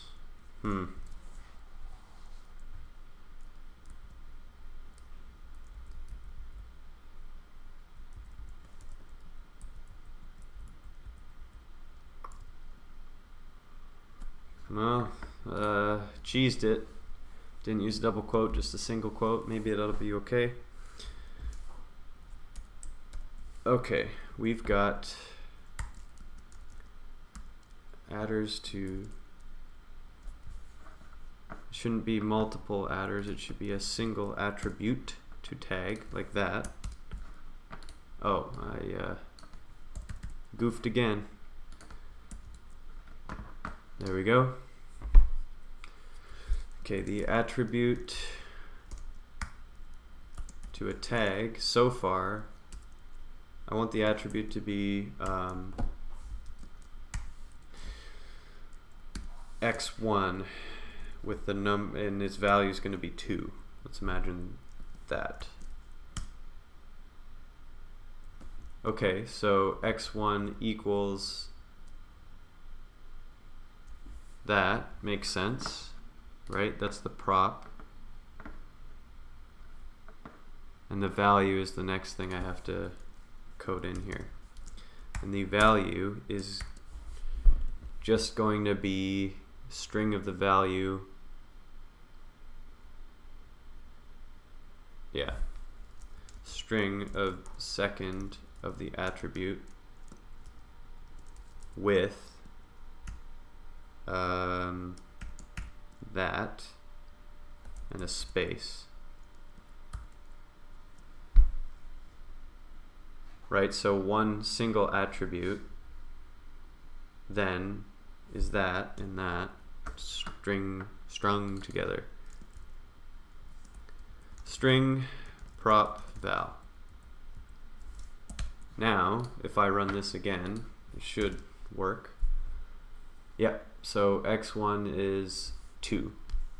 And then now I can map that onto the whole thing. So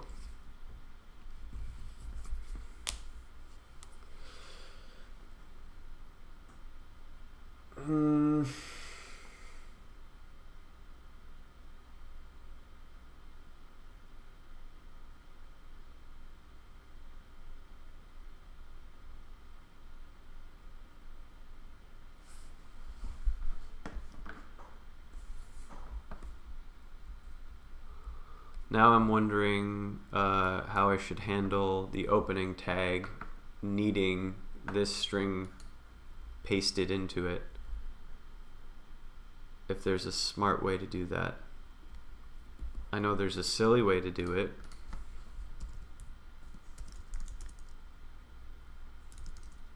Insert attributes.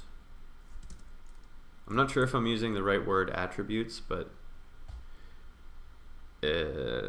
it's a start tag string.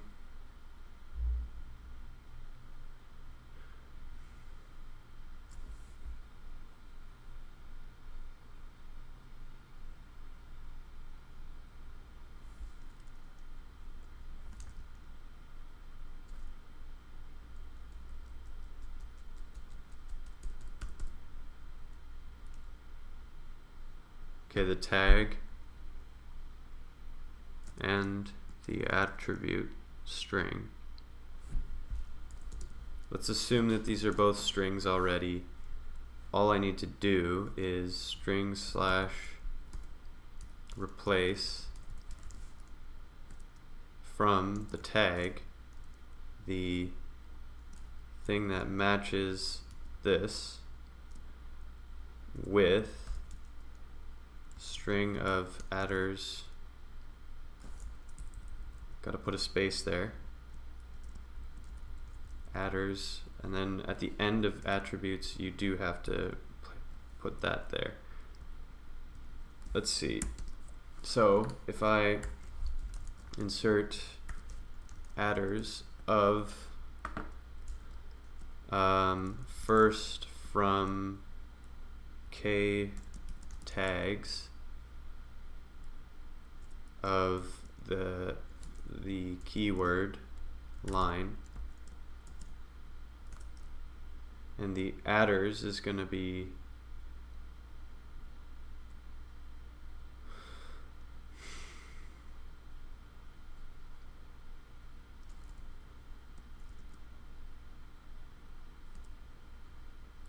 right, so the attributes, I'm just going to do a single attribute, is going to be attribute into tag. Oh man, the names of these are going to confuse me in the future. I have to work on that. Of an attribute that is x1 equal to 20. Yeah. Okay, so that does work.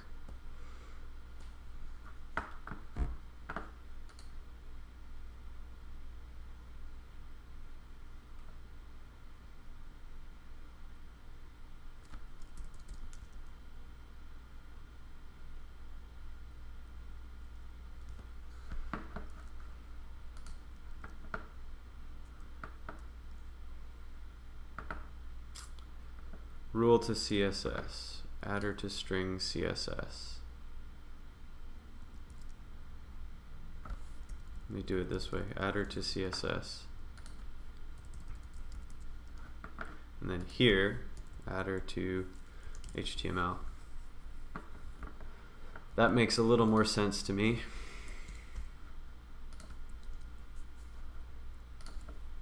So the CSS works there. K to tags, still the same. Insert attributes, don't know if that's the smart approach. And then adder to HTML.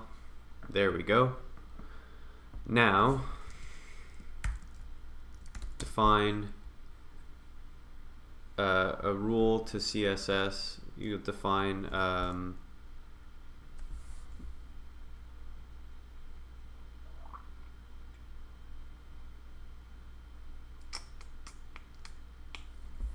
it's not a rule in this case, it's a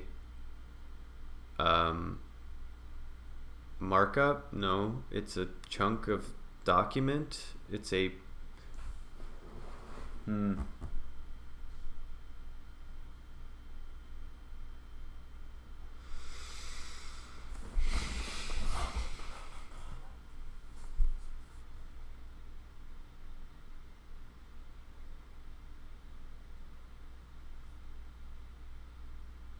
I don't know what to call this. This is silly. I hate naming things. It's very frustrating because it's so, like, it doesn't affect the logic of the program. It affects your own brain. Okay, we'll just call it a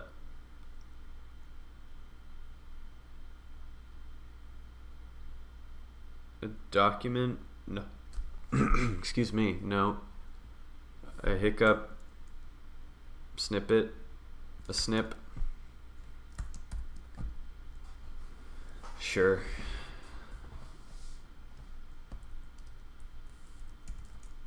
Not sure what to call hiccup style HTML syntax bits. I came up with snip, short for snippet, but that's weird. Okay, at least it's in a comment right now. Okay, so the snip to HTML is only ever going to work on a single one, right? Just like it's following the same setup idea as this. So that will be, it'll take a snip and work on that. So let OC be the destructure of k to tags of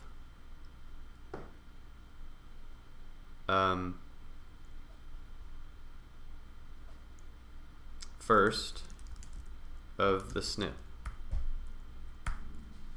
So that'll be the opening and closing tag elements. Oh, need this. And haven't saved in a while, so I should save.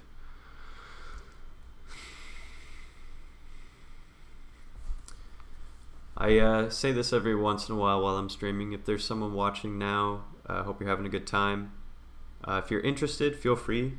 You can go ahead and pop some comments, questions, anything like that in the chat. I'd love to engage. I'm here just kind of casually working on a little bit of code for fun today. If you're doing the same, let me know. Chat about it. That'd be kind of cool. If you're not, or if you're watching this in the future just as a distraction or while you're working on your own stuff, I hope that all is going well for you. But hey, feel free. Leave some comments. I'm always looking to improve this stuff. I really like streaming, and I want to keep doing it, and I want to get better and better. So engagement is appreciated.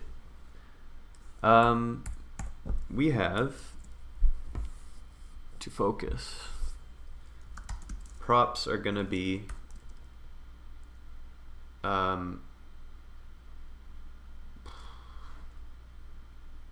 right, apply string of the map of attributes to HTML of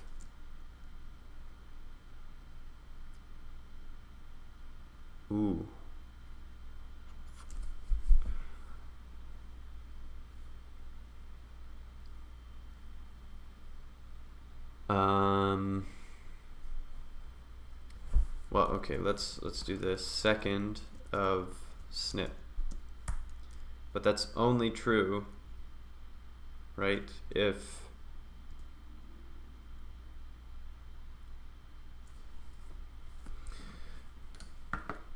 third nth of a and nothing to null. It errors out on you. 1 0 get 1 nil. Okay.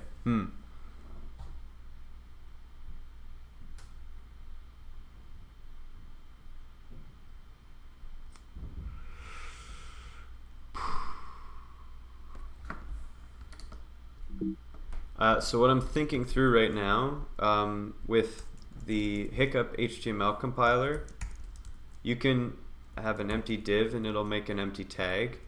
You can have a div that has text stuff here and it'll plop that correctly inside there. You can have not only text, you can have nested structures, div p right? Which means that HTML is running recursively on its structure here, which I haven't properly thought of yet, which I'll handle in a moment. But the other thing that this can have is a properties map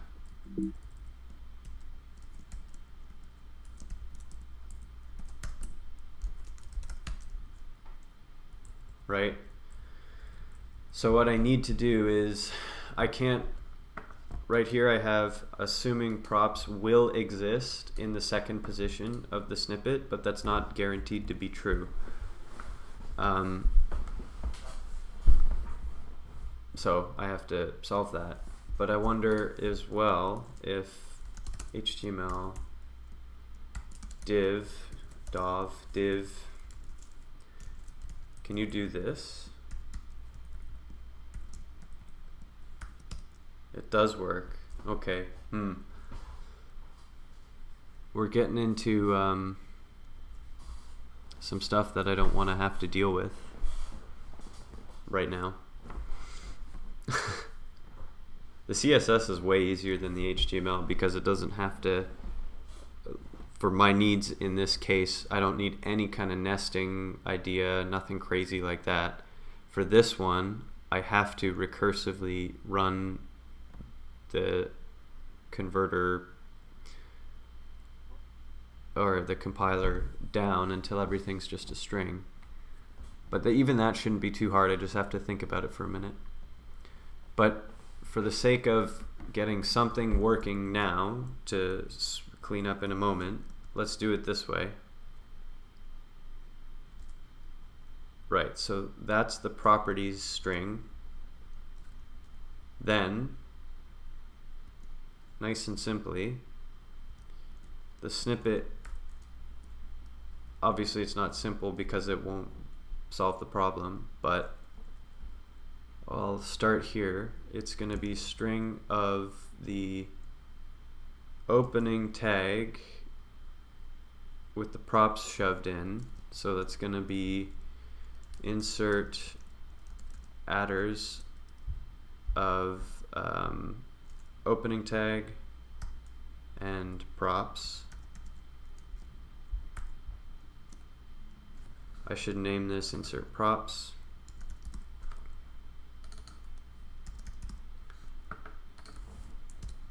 Oop. Props. Right. Insert props. O props. And then the close tag.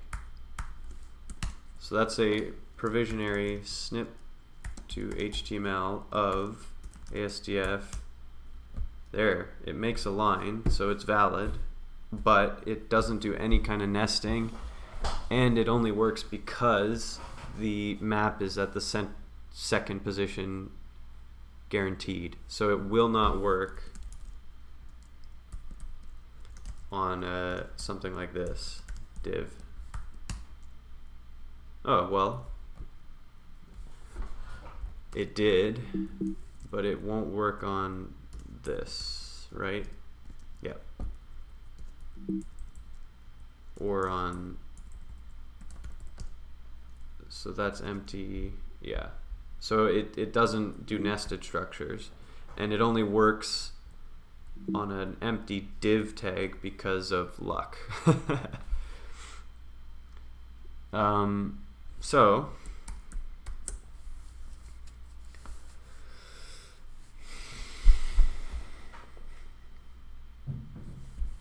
well, let's provisionally do define my HTML, right, as something that takes and snippets, and it's going to be the same thing as my CSS. Apply string to the map of snip to HTML of snippets. And that'll work on lists of lines anyway, right? Oops, don't need that. right? So if I do my HTML of ASDF, ASDF, ASDF a bunch of times, print line that, oh, there's no new line, so it'll look the same. Yeah. So at least it's printing lines. Let me, I can fix that new line thing by doing this at least. There. So it is printing lines, but it won't work yet, right? So it'll fail on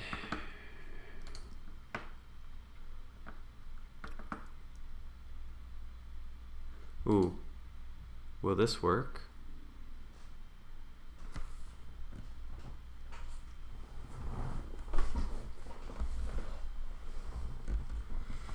No, it won't. So I do need to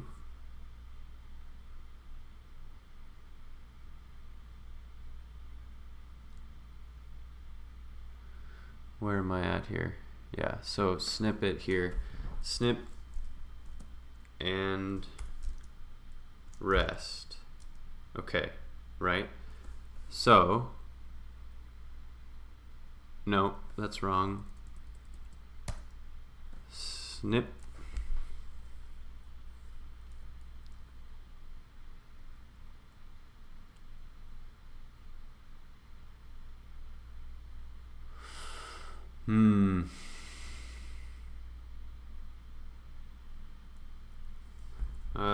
Can I do this? Snip can look like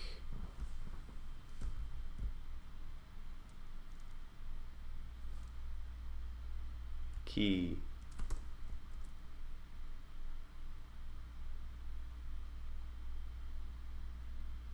M and rest. Is that gonna work? Does that work? Key M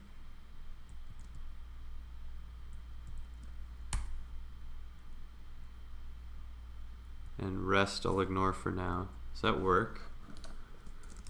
Oop. Snip to HTML. Let's make it look like line x1 is 2, and then rest is ASDF string pasted in there. Okay, so that destructuring does work. That's kind of cool. Let's do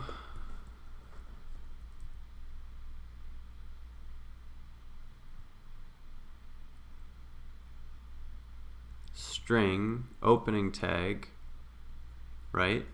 Closing tag, or rest, but my HTML of rest there. Let's see if that works. Error, of course.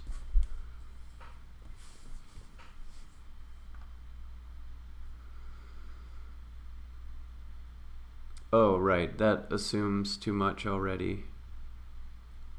Right, I don't... yeah, that's wrong, of course. Let's not do that. Let's just plunk rest in there right away.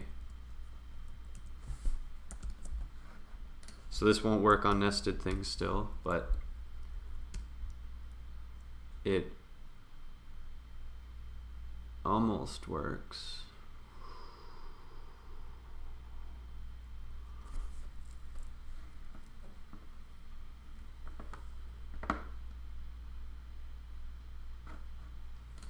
I would have to do this. Apply string onto conj.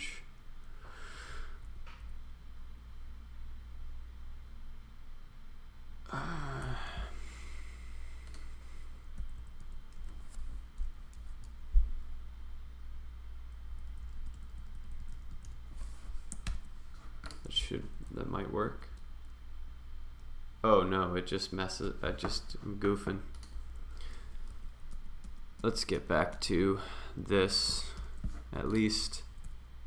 Right, so this here almost works, except that, see here, it's putting ASDF inside a, there's extra parens there because it was in a list, right? So and rest automatically puts any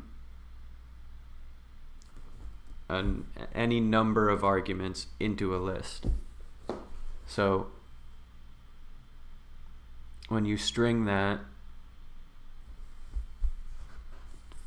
does this work? Apply.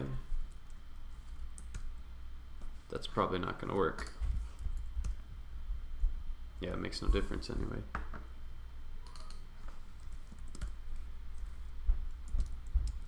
Save that.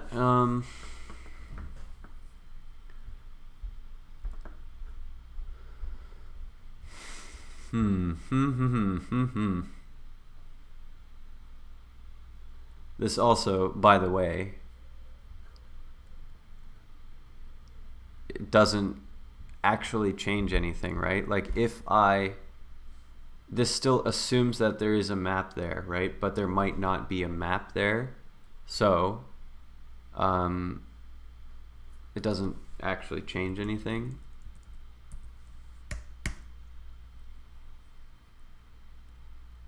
And I can't have multiple dispatch with variable arguments, I'm pretty sure. I'm pretty sure that's true. So let me define WASD, and I can test that for a minute. I could do, so let's say I wanted something that had the form key and rest, like that.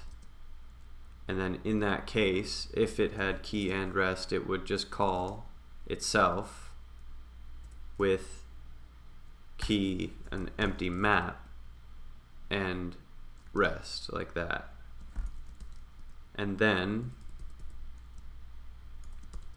it would dispatch back to the form key M and rest, and then it would do something here, like it would print string rest. It doesn't matter. I think this will error. Yeah. You can't have more than one variadic overload. Right, so since the map is optional in the middle part here, I can't do it that way. There's gotta be like another way to handle that, like elegantly. Let's see. Clojure.repl/source of hiccup.core/html. Let's see if there's any tricks here. It's a macro, that's fine. If map options, hiccup2.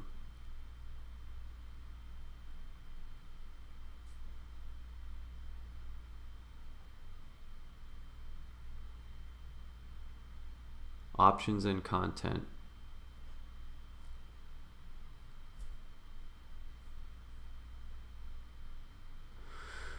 If options is a map, you do the first thing, you make the string of HTML running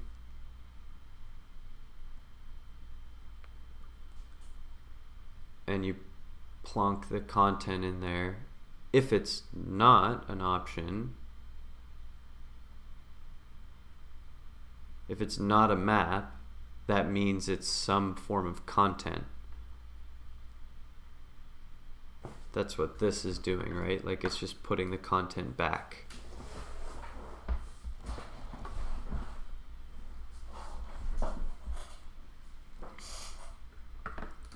I think that makes some bit of sense. Clojure.repl/source.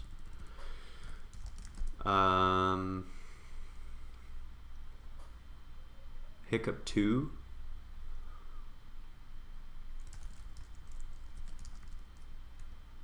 Is that a thing? It is. Right, so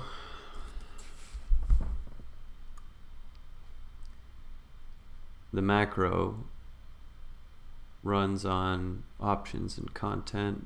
Escape strings stuff is there. Binding. Raw string stuff. If map is options, do all this stuff in the let here. If map is not options, just do this. Right, so compiler / compile HTML with bindings.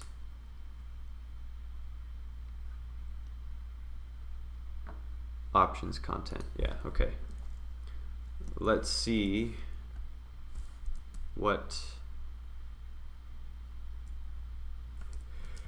hiccup dot, oh, excuse me, compiler / compile HTML with bindings, what that looks like.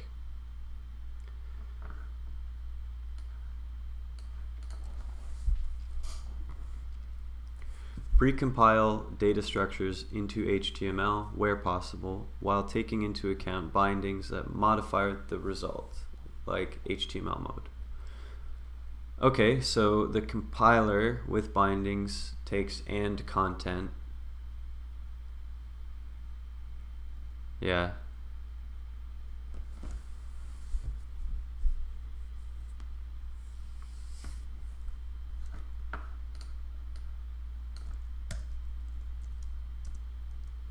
What does that look like if I do and rest, just return rest.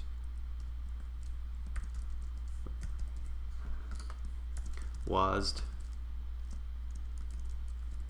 1, 2, 3, 43, 5. Right, that's just a list, but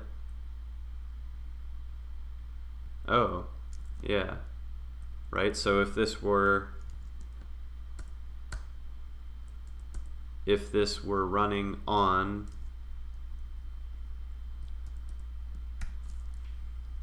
the tag that content, right? That's that tag content.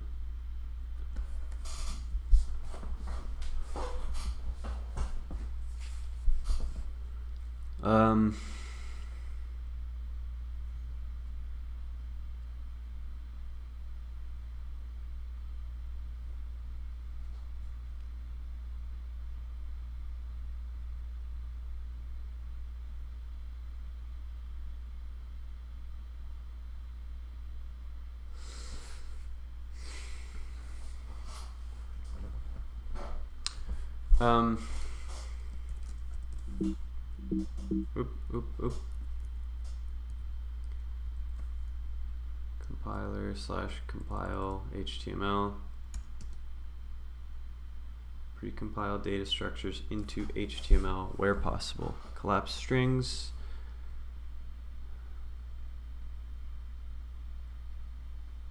And there's a lot of machinery going on that I don't want to get into now.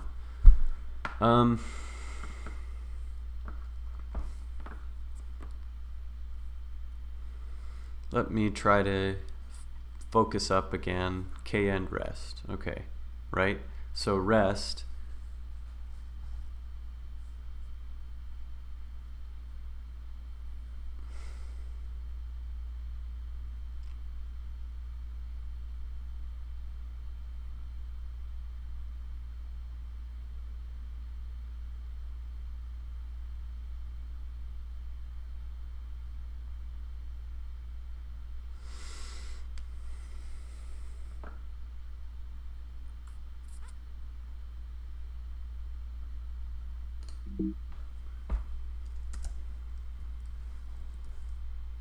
Props.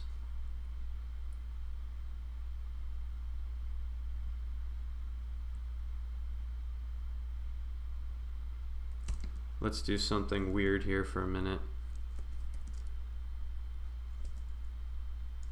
If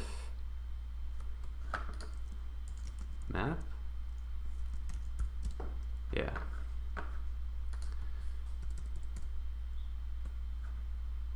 Right, so what we want to do, what have I done? Okay, M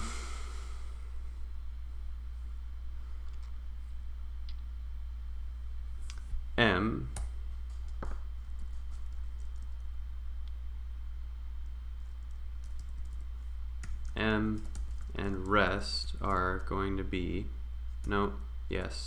if map M, if it is, M rest actually can just be M rest. Otherwise, it's got to be an empty map M, and rest is going to be,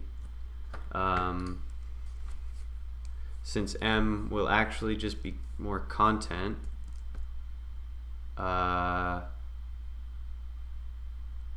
okay, let's make a list, 1, 2, 3, right? So let me continent,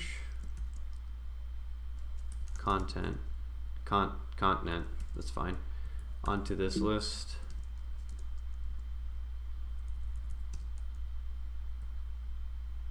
Oh, I'm doing it wrong. So there will be a list, content. Yes, okay. Right? So rest should be, otherwise it'll be conj rest M. Is this confusing? Yeah. But this should check for if there is no map, right? Or if M isn't a map, then it's just content. So you can just put it on the rest list. But if M is a map, then M stays M and rest stays rest. So that's what this is here. Which actually I don't need this whole thing here. I just need when this is not true, when not map M, turn these things into these things. Yeah, let's try that. Okay, so that should mean snip to HTML of ASDF should still work fine. No, it doesn't.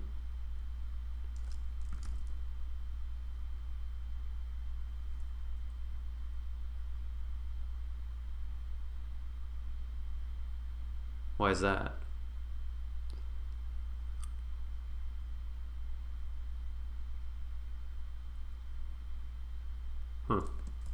Snip to HTML of just a P tag, an empty P, nil.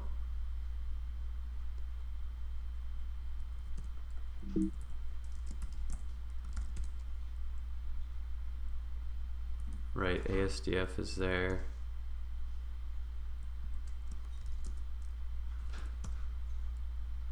Okay.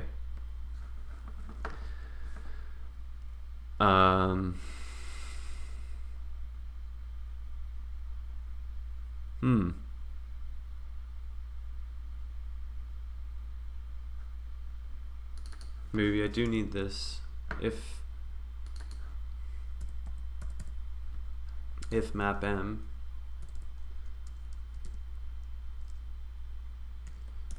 rest. I thought I was being clever. Oh well. Let's try that now. Okay, so we're on to something. So that's that. But let's see if this map has properties in it. It does work. Now let's see if it has properties but nothing in it. Empty tag. It's a step in the right direction.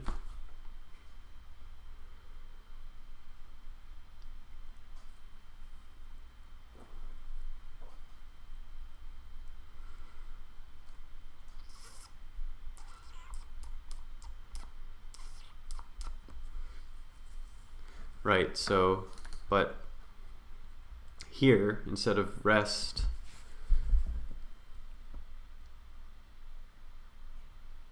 if rest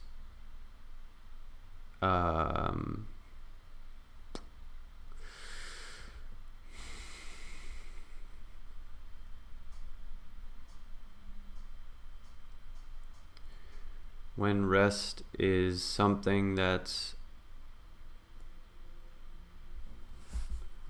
let's see, let's make a predicate here, defin snippet, item. If, or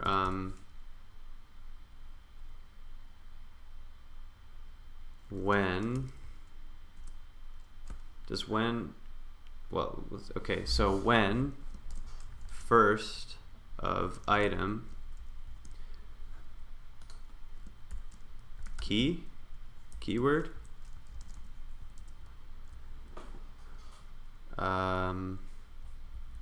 we got to and a few things together, and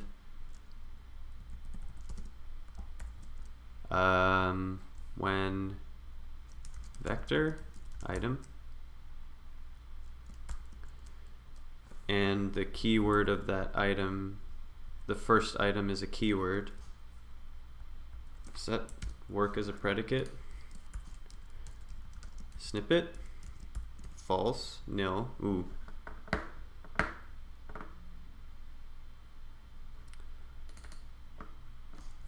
Wonder if I can just do and. Does that work? Let's find out. Snippet, false, true. Hey, that's cool. And then it can contain true. Okay.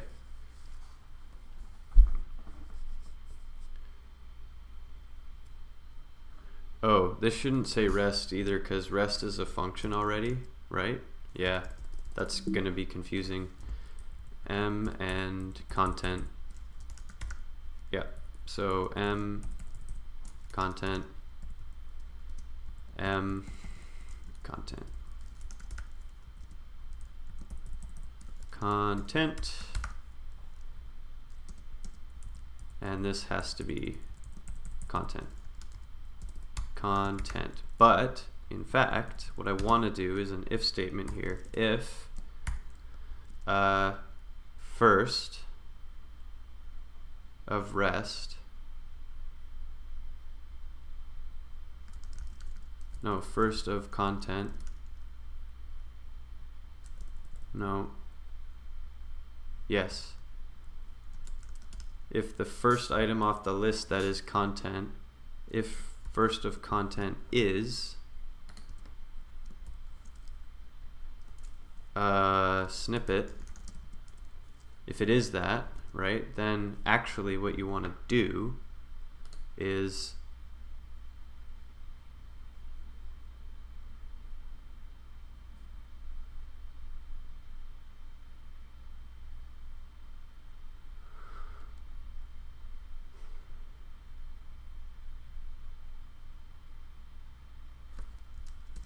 the same thing, string insert props o props of snip to HTML of content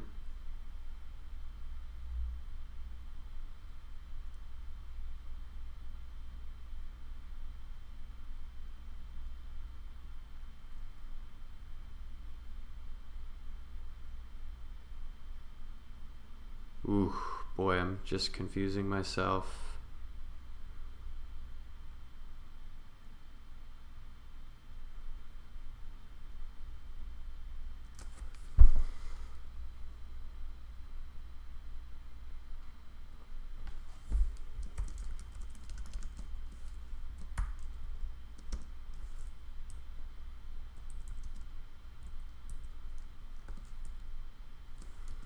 And if it's not that, you just want to put the content in there. I don't think this is going to work.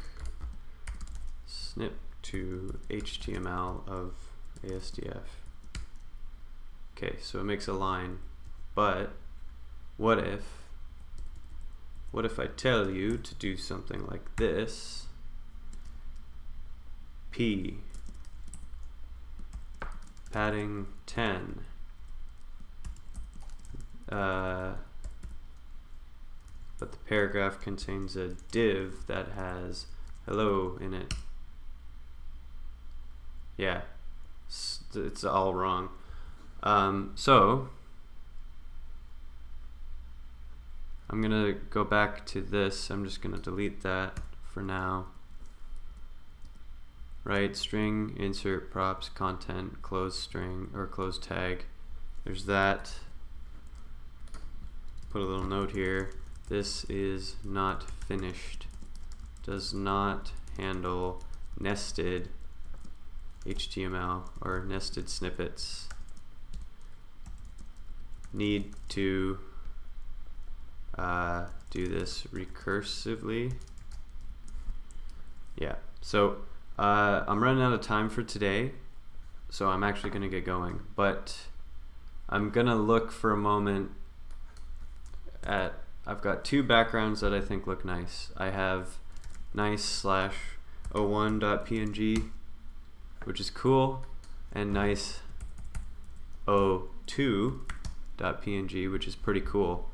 And I think I'm gonna go ahead and make some of those I might make this one like a thing on my Twitch on this background here maybe, but I'll see how that goes. Alright, so if you're watching now, thanks for watching. If you're watching at another future time, thanks for that too. As always, I'm gonna keep doing this. I really enjoy programming and streaming it as I'm going. Show bits of the learning process, the fumbling, all that kind of stuff. If there's suggestions for improvements or anything of the sort, don't hesitate to send those to me. Comments, whispers on Twitch, you know, stuff like that. 'Cause I want to grow this and do it right. On that note, I'll probably soon be adding more information on my channel page so that there's a better funnel of flow of where you can send stuff to. So it's a long-winded way of saying, hey, contact me if you're interested in what I'm doing, interested in giving me improvement suggestions, just want to say hi, anything like that. In the meantime, I hope everything is going well. I'm going to get going and have a great time.